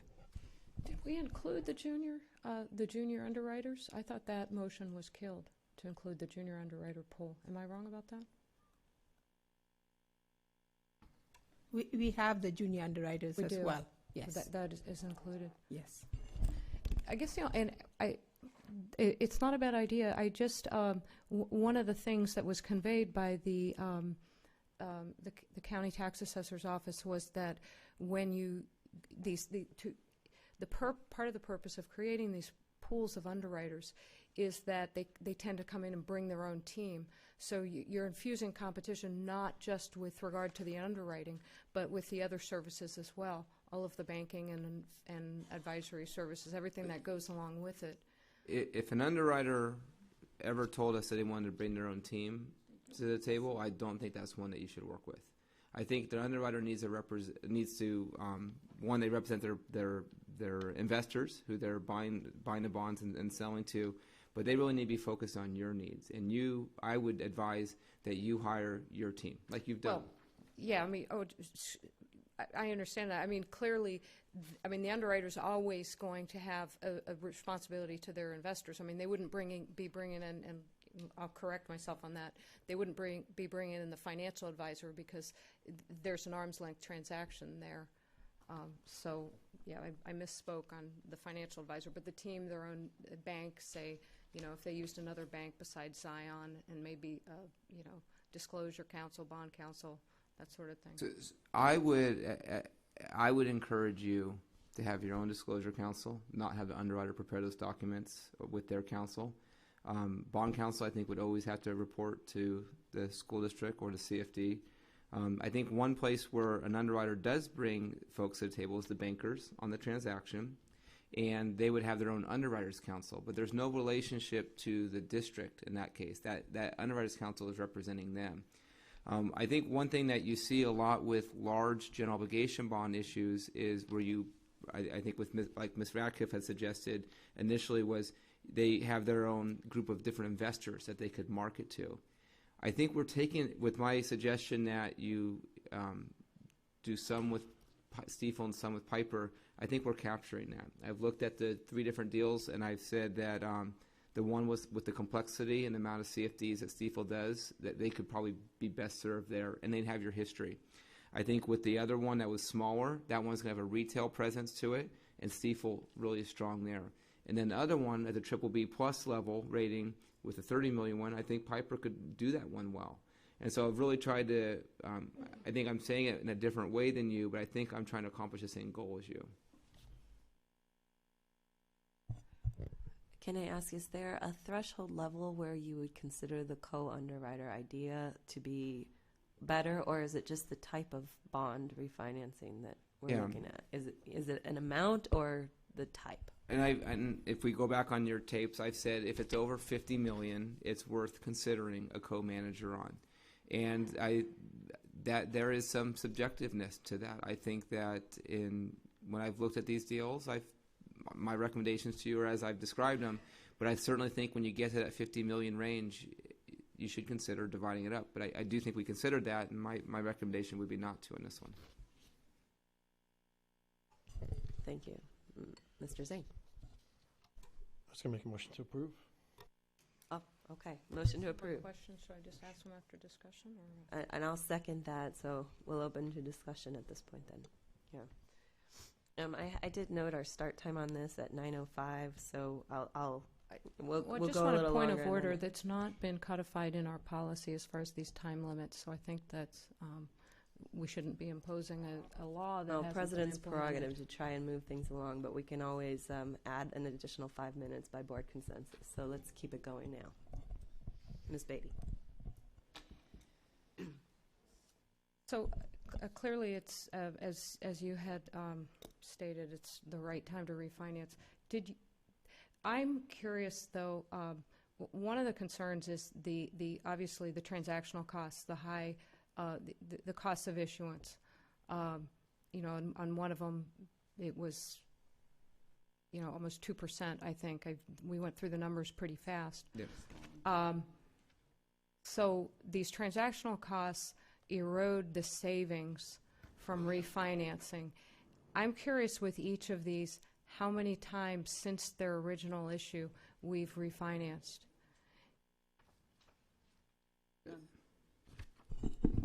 We've not refinanced any of these.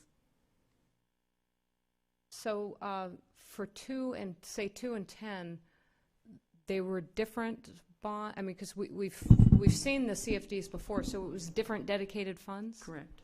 It was a different issuance. This is the 2007 PFA that we're refunding. The CFD 6 is the 2012 series.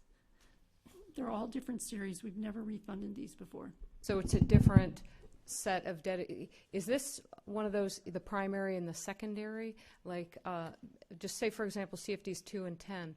We did a refi on 2 and 10 back in March of 2013, exactly 3 years ago. Was that a primary and this is a secondary? Because 2 and 10 are here. In 2013, we refunded the 2003 series. This is a different series. I guess what I'm getting at is the source of payment, the source of payment for the debt service. That's it's the same CFD, say CFD 2, and so usually you have a primary source and a secondary. So is that what we're talking about here, or? So, are these parity? Are they parity?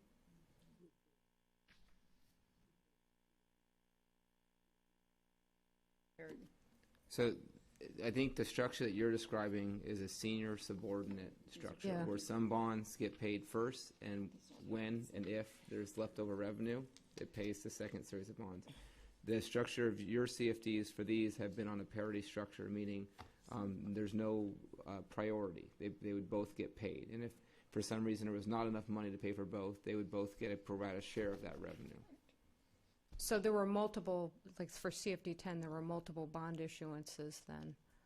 So 10 is paying for, it's like this neighborhood in 10 is paying for 2007 bond, and the neighborhood across the street is paying for 2012 bond. We have only issued one series of CFD 10 bonds. In 2007, we issued $36.4 million.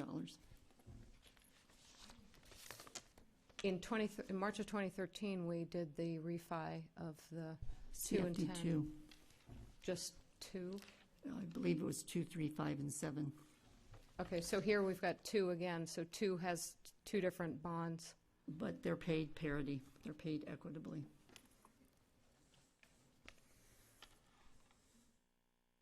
And are we, in the past, we've been issuing these at a premium, so we're taking cash out. Is that likely to happen this time as well because of the low interest rates? So I want to make sure, yes, we've done bond deals on a premium, but we have not been taking cash out on a premium. So I think that's a term that's oftentimes used with geo bonds. What we've done in this situation is we've done a combination of premium and par to fund an escrow that repays old bonds. There's no cash coming out. There's premium and par going to pay an escrow to pay off old bonds. I see. Okay. Thank you. Any further discussion on this? We have a motion and a second. All in favor? Aye. Aye. Opposed? Any abstentions? All right, that motion passes. This item passes unanimously. D601, 2016 CSBA Delegate Assembly Election. Well, this lists Dr. Collins. Do you have anything to note on this one?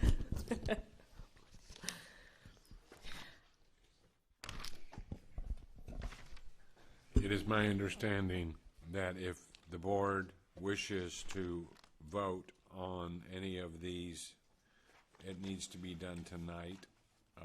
Delegates will serve 2-year terms starting April 1st through March 31st. So this is Region 17, San Diego County, and these are the people who are running as delegates.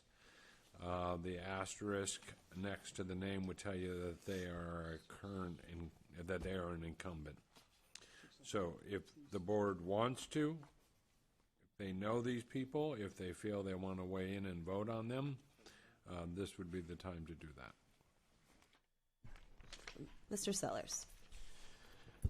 Well, in the year that I've been serving in the Delegate Assembly, I've gotten to know all of the incumbents and their strengths and weaknesses, their contributions. And I think what I'm going to do here is I'm going to tell you who assuming we do a ballot or something like that, I'm going to tell you who I'm going to vote for. And if you have any questions as to why I am voting for someone or why I'm not voting for someone else, I'm happy to answer that question. I think we would be interested in that, since you are in a unique position of having met these people and we have not. Yes. Well, Yes. at least not in this context. Correct. And if I could just add that this historically was the tradition when Penny Raftel was for many years Well, let's keep doing it going. Charles's job. She also would make the recommendation, and the board would accept that. I am ready to accept Charles' recommendation. My vote, the people that I would support, were this to go that to a vote, is I would support all the people in the right-hand column, and only one person in the left-hand column, Mr. Clapper from National School District. If anybody has any questions as to why perhaps I'm not supporting some of the incumbents or something like that, I'm happy to answer it, but I gave this a lot of thought, and the 6 people on the right either have, 4 of them have done excellent work. They're leaders within this group. The other 2 have excellent resumes, and one came with a very sterling letter of reference from her board, and I'm quite fond of the woman she's replacing, who speaks highly of her. On the left-hand side, I met Mr. Clapper at the convention, talked to him about his desire to be a CSBA delegate. He seemed very enthusiastic and very knowledgeable about CSBA's mission, and so I was inclined to support him. I do not know the other 2 people from National School District, the 2 Marias, and the other 3 incumbents on the top I'm not inclined to support for re-election.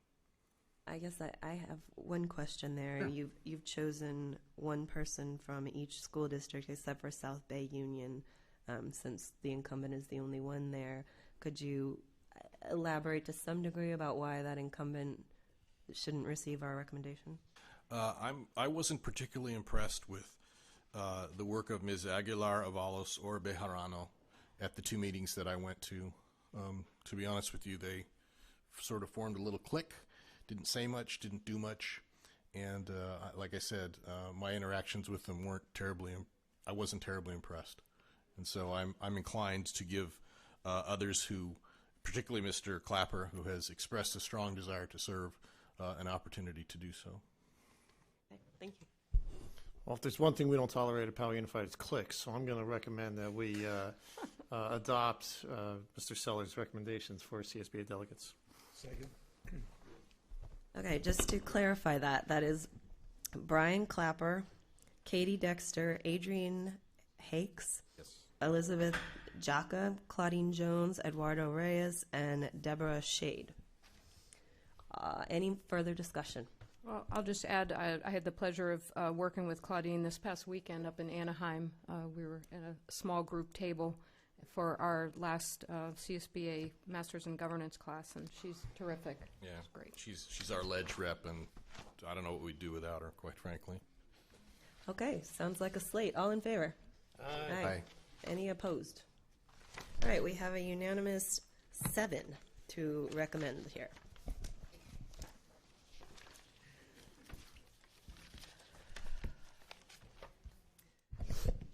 E701, pulled by Ms. Beatty, board meeting guidelines. This is something that we've been working on. Really, the item says since January 2016, but this began August 2015 even, developing our governance handbooks, part of which was the meeting guidelines. So we've worked on it for several months running here. Everyone has had an opportunity to email changes and discuss them. I'd like to ask that we approve them as written. Ms. Beatty, since you pulled this item. Thank you. So we were first presented with these meeting guidelines. It was 6 pages, and that was at the end of January. That was this blueprint that was put into from Palo Alto Unified that was put into the governance handbook. It was a significant change because it expanded the governance handbook from 5 to 11 pages. And I think what concerned me when we were first presented with these guidelines was this restrictive rules. They violate board policy. They violate CSBA best practices. Some of them violate state law, and as well as free speech rights of board members as well as the community. I actually noted during our meeting that we actually violated some of the rules. One was we weren't supposed to applause. That was a breach of the rules. We're not allowed to address the public, so that would go to our board reports.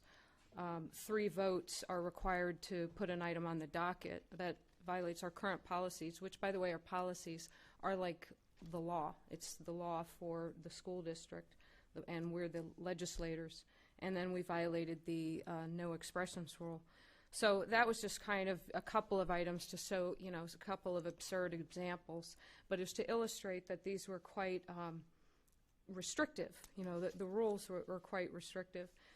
These 6 pages from the Palo Alto Unified. So I went, the other day I went on their website. I couldn't find these meeting guidelines. In fact, their protocols and their policies track the CSBA best practices, which were just more broadly described. So I contacted a board member from Palo Alto Unified, and she was confused as to what I was talking about. She said they didn't have a governance handbook. So I sent her the meeting guidelines from Palo Alto Unified, and she said she had never seen these before. She's been on for 9 years, so she checked. She asked her fellow board member who's been on for 13 years, and that board member also said these aren't the Palo Alto guidelines. She said she didn't recognize them, and there are not practices that they use in their district. So I think I'm a bit bewildered because, when something is ascribed to Palo Alto, which is one of the most prestigious school districts in the country, it says something, and it lends a certain credibility. So I just would like to know, could you explain where you got these guidelines? I believe I explained that back in January when we first discussed these. I'm taken aback that you are now talking about how these are illegal and improper when you've had 2.5 months now. No, I expect this. I've been expressing this for months. And by the way, that violated. change to the bringing new agenda items, that was yours. You asked for that. That's word for word from what you asked for, number 9. You asked that we insert something from CSBA, and we did. And that's one of the things now that you're saying you don't like. No, I'm confused. If you have an expressing issue with any of these, you've had multiple opportunities to bring them forward. And in fact, I sent a reminder to all board members to forward me any changes that you would like considered. You did not. It still doesn't answer the basic question, though, which is that you said you got these from... They did come from Palo Alto, Coronado, and one other school district. I don't recall which one. We have 6 pages here, and it says it's from Palo Alto Unified. And we've spoken about this at length, and I know that I disclosed to you everywhere I got them. I may have only left in Palo Alto in the written version, but we've discussed this as a board. No, it says We here discussed that these this are now from at Palo 3 Alto meetings. Unified. Some of them were certainly from Palo Alto. I'll look it up for you again if you'd like. But we've had a lot of opportunity to look at these, and the fact that you haven't brought this forward when I was asking for it is surprising to me. Can I ask the significance of the origin of these, or what's it matter where they came from? Well, I think I just explained it. Palo Alto is one of the most prestigious school districts in the country. This is 6 pages of very restrictive rules about board member behavior or community member behavior. So it lends a certain credibility when you say this comes from Palo Alto. Palo Alto completely disavows these meeting guidelines. In fact, their 13-year board members said, "Thank you for letting me know about this. I am very curious where these came from." So they would like to know who's using their name to propose these. You can let them know, Kimberly. I'm okay with that. I pulled them from several places, and I told you that. No, it says right here. Kimberly, I know what it says there, but says right orally here, I Palo told you Alto all of the Unified. places that I No. pulled them from. Can I ask a question as to priority or ranking? Maybe Dr. Collins can address this. Do guidelines override policy? Do the guidelines become policy?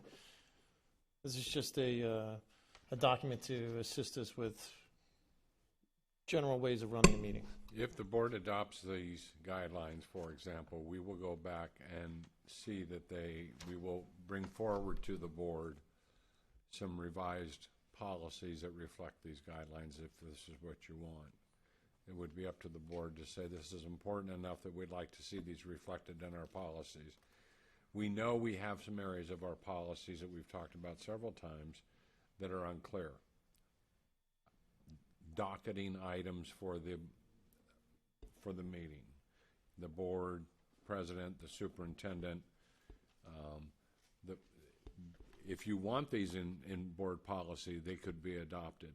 Officially then, board policy, and these are guidelines for the board to consider. But I would recommend that many of these, if not all of them, be adopted as part of our board procedure or policies, if we indeed go through it's a lot of work. I've never understood, quite honestly, why CSBA was so insistent on creating a governance handbook when we've got a set of board policies and procedures, and we're considered one of the prestigious districts in the state of California that address most of these. Do they need to be reviewed and updated? Yeah, and here are some good ideas specifically for meeting guidelines. But I've never quite understood the difference between a board governance handbook and why it was necessary when you have board policies and procedures that cover these issues. So I've been kind of just stepping back. But then again, I don't think we should be paying $40,000 to the CSBA to come in and review our policies either. So it's possible if Palo Alto had these as guidelines but not policy, they, like many these other... are guidelines. They're not, if there's something in here that's not in board policy or in ed code, it is not a requirement, it's a guideline. The idea, I believe, when you met with Ms. Rivera, was that it's helpful in building a trusting, working, collaborative board to agree to some guidelines, and everybody signs them and says, yeah, we'll go by those guidelines. So it would be two separate votes, one to adopt the guidelines and then a separate vote as to whether or not to incorporate as part of policy? No, policy Take has another, a whole... that's a true read. Reading.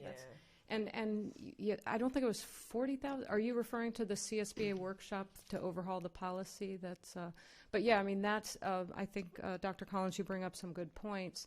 I tend to agree with you that it's sort of, it's the tool within, the board's self-evaluation that we had last October, facilitated by Ms. Rivera.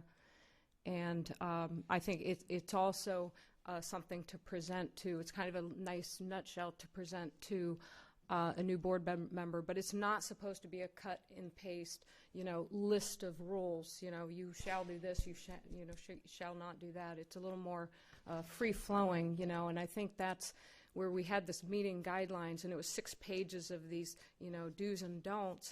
It takes away from the whole construct, which is more about, the five board responsibilities: setting the direction, providing the support, and so on. I do think what it outlines is what the board believes is important to agree to, and to how the norms for operating as a board. Right. But that requires that the board agree to these, and if it's a majority of the board that says these are the guidelines, then I suppose the board can call another board member on it, but I don't know anything beyond that other than saying, because then you'll get, well, I didn't agree to that.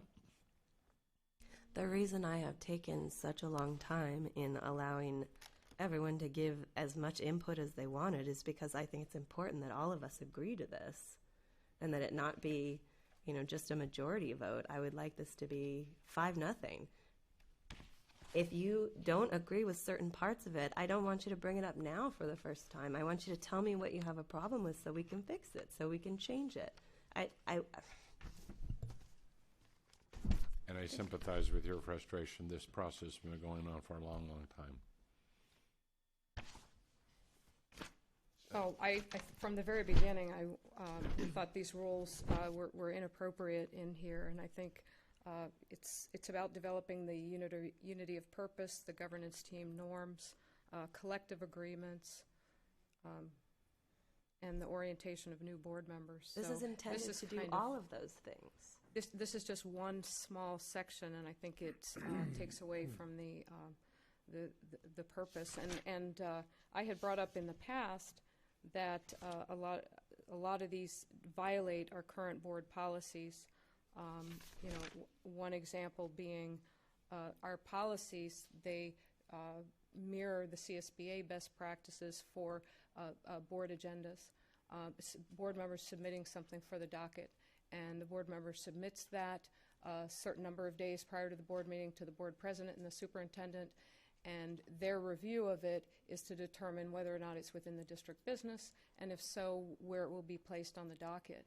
And so they're just the procedural gatekeepers, and so and that conforms with Ed Code that says that the community members are allowed to put something on the docket. Ms. Beatty, you asked that we insert on bringing new agenda items page 81 or page 80, I can't remember exactly, from this CSBA notebook. And I'm going to thank Liz for finding that for me, because I asked you for it twice and you didn't respond. Liz found it, and I inserted it word for word. Well, we all had the CSBA, the Best Schools Governance Handbook, and it was in there, and this is not it. I couldn't find it, and I asked you for it, and you didn't respond. Definitely She found it. I believe, actually, Liz may have even put that in our board shared file, so you can look at what she handed me. It looked right to me, and since you didn't respond, I had no alternative. Is this appropriate to discuss these guidelines with our board policy and procedures? Or should we do this now?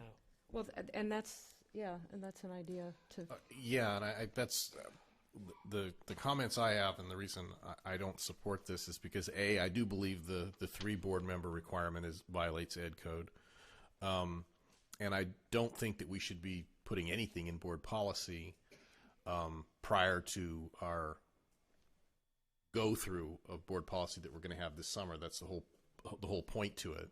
So if there are conflicts between this and board policy, that's the time when they would come up and they would have to be resolved. And so I don't think we should be monkeying with board policy in advance of that session. Well, we can't do that if we don't have a set of, if this isn't approved, we don't have something to compare. This has to be done first, then, is what you're saying. Well, no. The consultant is, when the CSB consultant will walk us through the Based policies. on what guidelines? The CSBA, their best practices. Guidelines. Well, we already have guidelines on all of these practices in our current board policies. We already have meeting guidelines delineated in 1.8.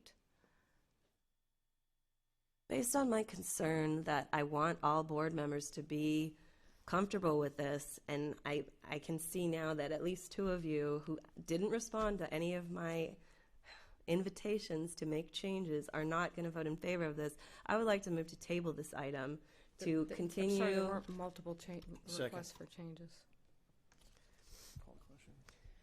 All right, all in favor of tabling this motion? Aye. Aye. Aye. Opposed? Hold. All right, I didn't, and any abstentions? Mr. Suggs, I didn't catch your vote. Aye. Okay, that's 4-2 in favor of tabling, and Mr. Patapow opposed to tabling this motion. It does not pass.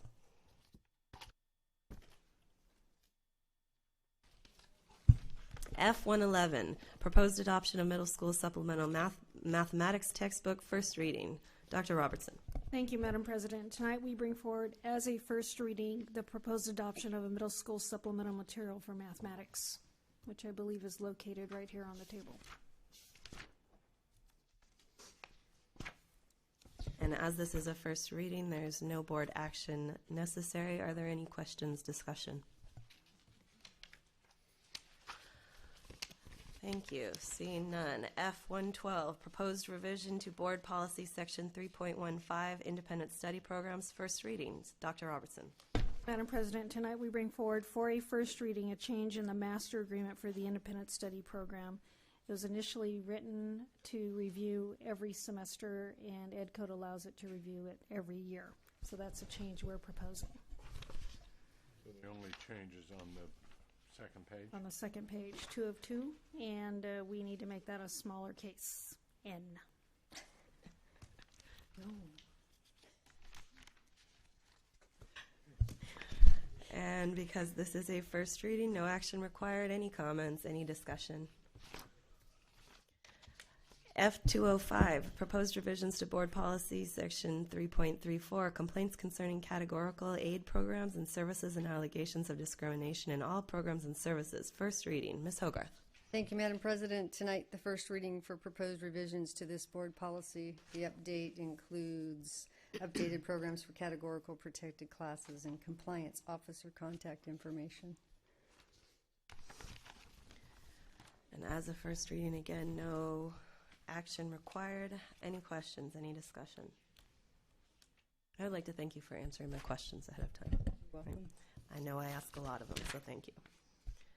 F206, proposed revisions to board policy section 4.101, non-discrimination, first reading. Ms. Hogarth. Thank you, Madam President. Tonight, the first reading on proposed revisions to board policy 4.101. This includes updated non-discrimination language and compliance officer contact information. Thank you. Any discussion? I just had a question about these. It seems like in the changes there was a conflation of anti-bullying and anti-discrimination. I mean, is it supposed to be in the same section? Tell me what section you're looking at, Ms. Beatty. Let's see. Are you looking at F206? Are you thinking it's the next? Yep. It's the next one. Okay, well then I'll get there. F207, proposed revision to board policy section 5.9, equal opportunities for all students, first reading. Ms. Hogarth. Thank you, Madam President. Tonight, the first reading of proposed revisions to board policy 5.9. This includes updated language of protected classes and Title IX contact information, as well as equity compliance. You want to restate your question, Ms. Beatty? Sure. So, is it appropriate to place, is this the appropriate place for the anti-bullying policy, the equal opportunities for all students? So we have our anti-bullying policy in another place in our board policies. This is just continuing to look at all of our programs and ensuring that there is no discrimination. We have to, one of the findings we had is we had to note it in these particular places that we had stated that there was anti-discrimination statements in our policy. So we do have anti-bullying policy, it's just in a different place in our policies. It was just, I was curious about so the addition is the underlined part, so the first, Correct. The first underlined part, and then applies to all acts, must take immediate steps to intervene when it is safe to do so, and when he or she witnesses an act of discrimination, harassment, intimidation, or bullying. It's just because we're lumping, I mean, if bullying's in another place, is that... These were the recommendations that were provided to us by the audit team. By who? By the auditors that came for the education equity audit. They pulled out these board policies in particular and asked us to insert this language in all of these spaces.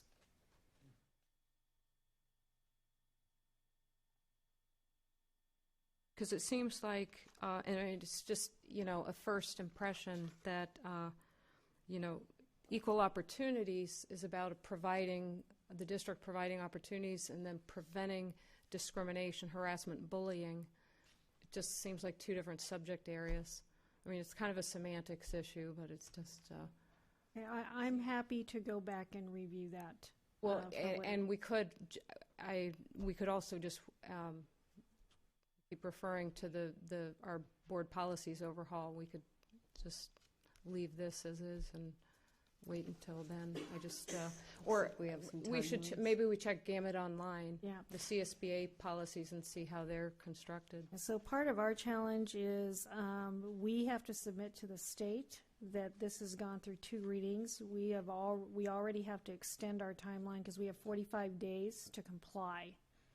And so if we need, and we can ask for an extension and we can speak to what the concern is if need be. I'm happy to look at that. It's minor. I mean, it's really just a semantics thing. I just thought equal opportunity and bullying seemed like 2 different subject areas.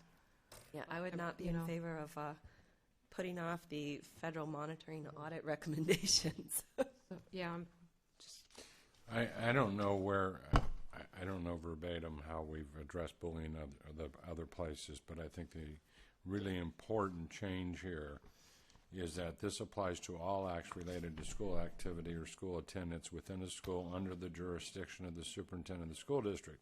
School personnel must take immediate steps to intervene when it is safe to do so. I have heard from many students in my student advisory committee. I got a letter from a parent who actually applauded the school for doing this, but there have been too many cases where students have reported these things happen and nobody intervenes. And I think what the strength of this is for us to help remind our staff, it is part of your responsibility as an employee of this district to intervene. You can't just turn the other way and say it didn't happen.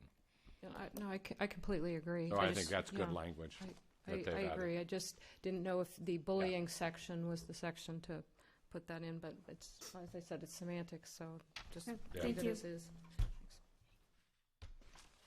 G312, Enrollment Report 6, 2015-16. Ms. Lalonde. Thank you, Madam President. This is the enrollment report for school month number 6, and our enrollment is holding steady at 35,723. Our attendance for month 6 is 96.6%. Average for the year so far is 96.9%. Any questions, discussion on this item? G313, Annual Investment Policy Review and Quarterly Disclosure of Local Agency Investments for Poway Unified School District. Ms. Lalonde. Thank you, Madam President. This is an information item for the cash accounts that are, as of December 31st, that are at the county treasury as well as in various credit unions and banks locally. We have a summary page of $73,946,441, and then the detailed listing by fund where those accounts are held is also provided. Any questions?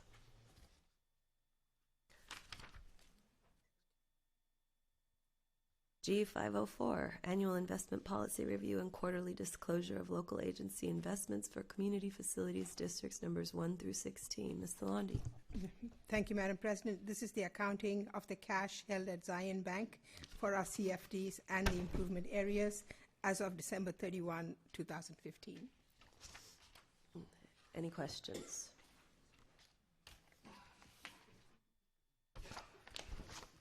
That takes us to H, New Business Board Members. Under new business, I'd like to move to schedule a tentative special meeting in the next 2 weeks to discuss certain items that we will discuss. Second.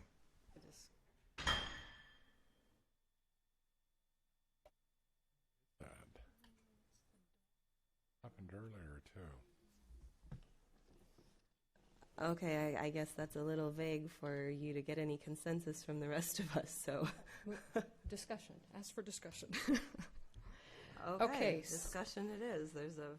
Thank you. So I have. We don't want to take motions, by the way, on this. This needs to be agendized to have any motions, so we're just having a discussion in general. What needs to be agendized? Have some consensus, but we can't take a vote on anything under item H. Okay. Well, at a board meeting, you made a motion to schedule a special meeting without it being docketed, so was just doing the same. And partly the reason was because Mr. Sellers and I had submitted for this agenda some items that were not docketed. And one of them I wanted to hand out, and this has to do with the board's recent discussions, including this evening, about personnel changes. And one of them is, here, I think I've got 3 more. Here's. So the first item is for the board to consider a new position, and this is what you have in front of you. We don't need to discuss it. I've just given everyone copies. And this really is to create a strong deputy business administrator in order to oversee district operations. And I think one key component is that it is a master's of business.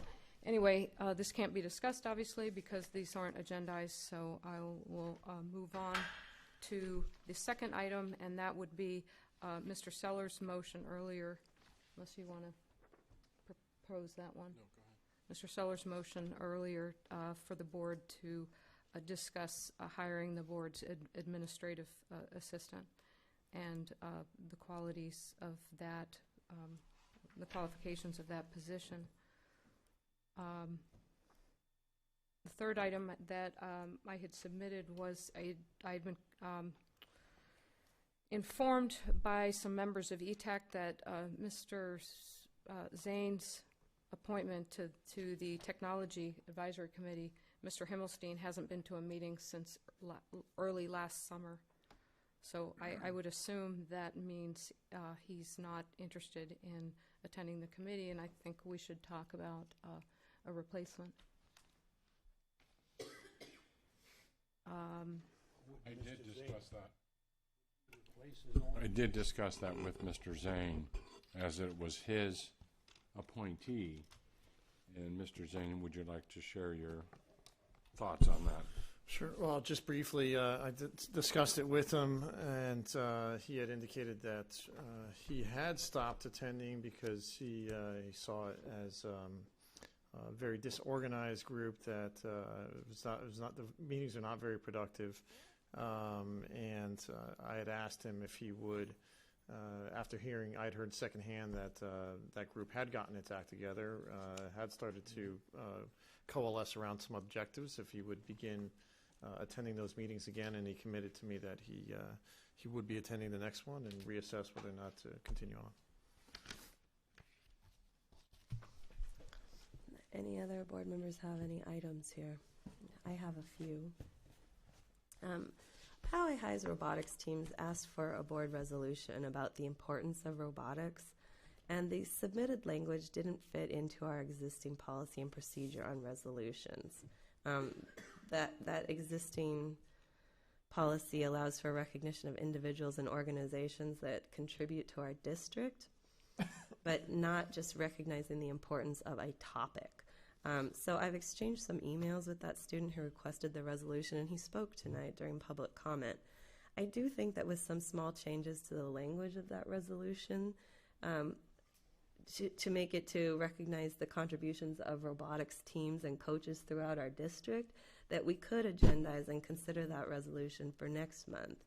In the alternative, we may wish to consider amending our current policy, possibly to reflect a board's changing ideas about the types of things that we would like to recognize through resolutions. So I've encouraged the young man whose name is escaping me at the moment, yes, Mr. Reed, to slightly tweak and redraft that resolution, and that accordingly we should be able to docket that for next month. I just point of clarification, I think that's the cart before the horse, because it would be incumbent upon the board to docket the agenda item and then discuss those necessary changes in order to make the resolution.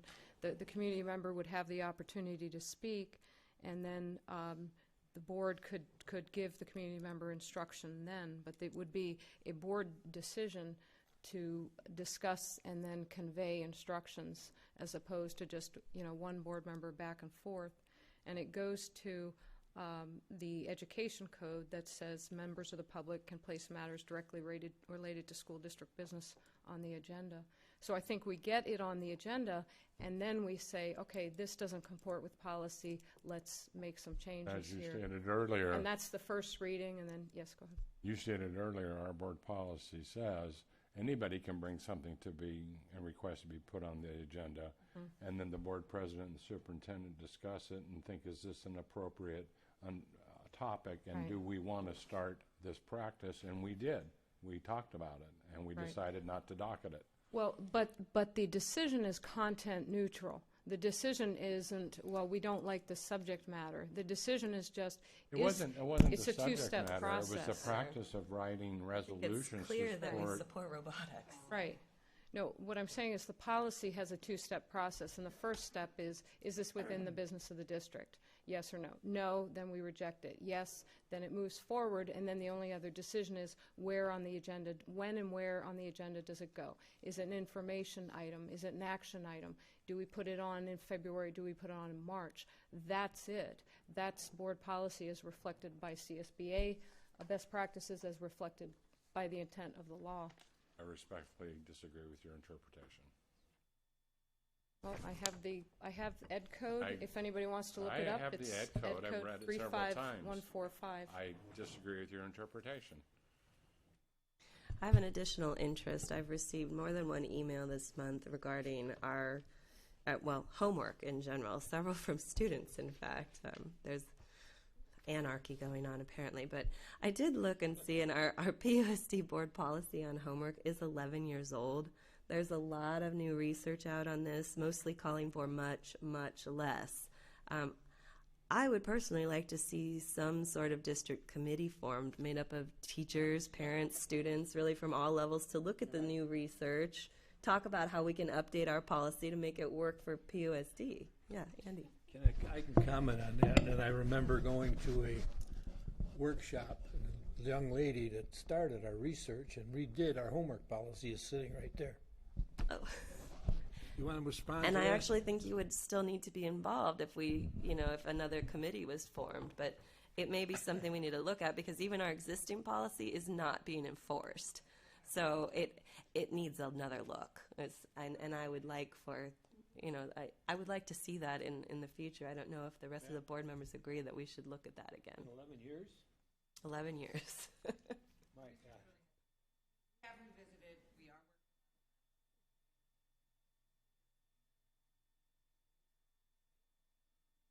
All right, maybe it's just new articles that have been brought to my attention. Well, that could be. So I'm interested in hearing if this committee already exists. I'm interested in hearing some updates about what's going on and who's involved on that committee. I'd love to see teachers, parents, and students at elementary, middle, and high school involved, and possibly the principals who are supposed to be enforcing our existing homework policy, who I don't think are. So anyway, that's my other interest. And my very last thing here, actually, I'll let someone else go if someone else has one to insert there, Mr. Sellers. I had one comment. I think we need to address the elephant in the room regarding Mr. Shinoff. I think that it's been brought to our attention enough times that we can't pretend that we haven't heard the complaints. There's an article in the Voice of San Diego today that's very damning of Mr. Shinoff's character and performance. I understand there's going to be a second part. I don't see how it could be any worse, but maybe it will be.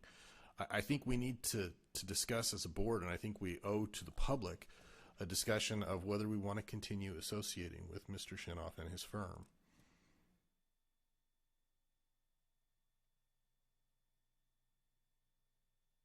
Do we docket that as a closed or an open session item? I'm not. I believe that would have to be public. That would be a public one. Okay.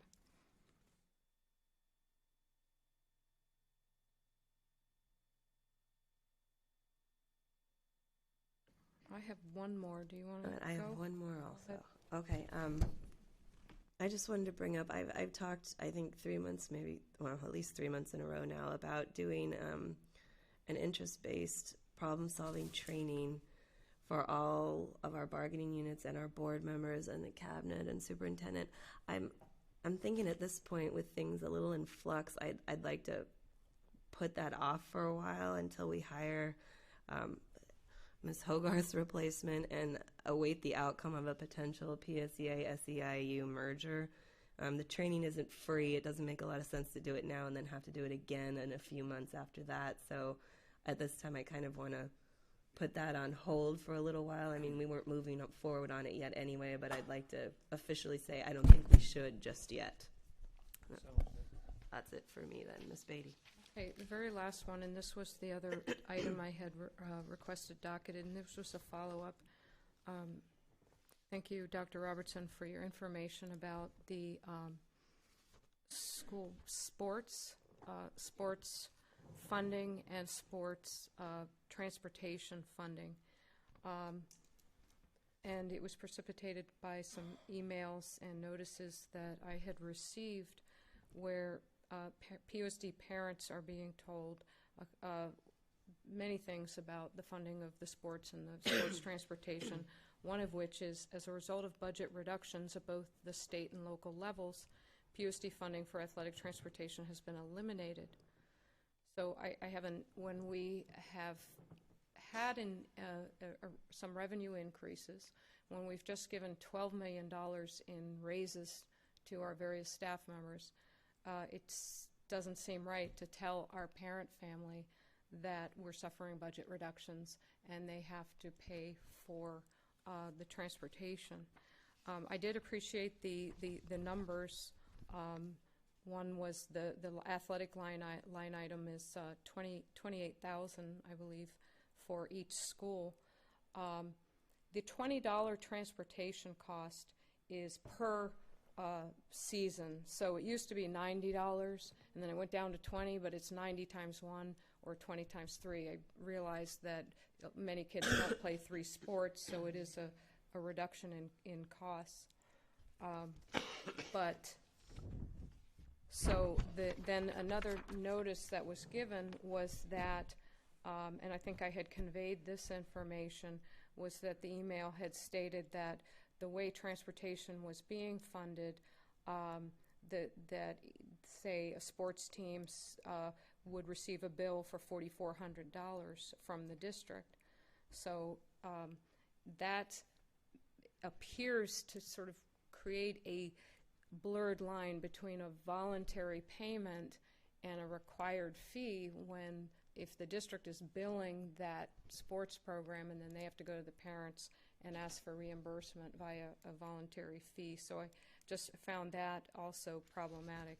And I don't know if this is a site-based decision with regard to the $28,000 that's given to the schools program, as to the schools and how they allot that money, because we're told, well, track and field only gets $300. So if it's $300 out of $28,000, then maybe the football program is getting a lot of money there. So I just would like to have a deeper discussion about these issues. And what I would suggest is, if you're going to have a deeper discussion about these issues, is that you have some athletic directors in the room with us, and it is site-driven. All the sites have different needs at different times. And I will tell you that part of our equity review, we had to show what we spent for athletics with that $28,000, the district dollars that came for their budget standards, and it had to show an allocation for all sports. And so we did it for a couple schools, because you can just randomize the schools. So I just asked a couple schools to share with me their budgets and what they did. And because the allocation went to all sports, both male and female, in the amounts that they served, we actually met the equity piece, the education equity piece around that. So there was that piece, but the schools do decide, and it's an alternative.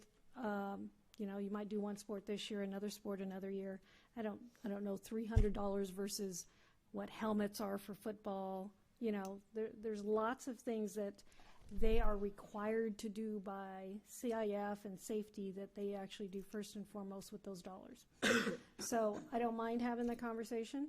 I'm happy to collect more data to help the conversation because I think that's really important to the work that they do. And the $20 really is a donation. No kid has ever denied a trip, and if the schools have to come forward and pay the money to send the bus or however they need to get the kids there, they will.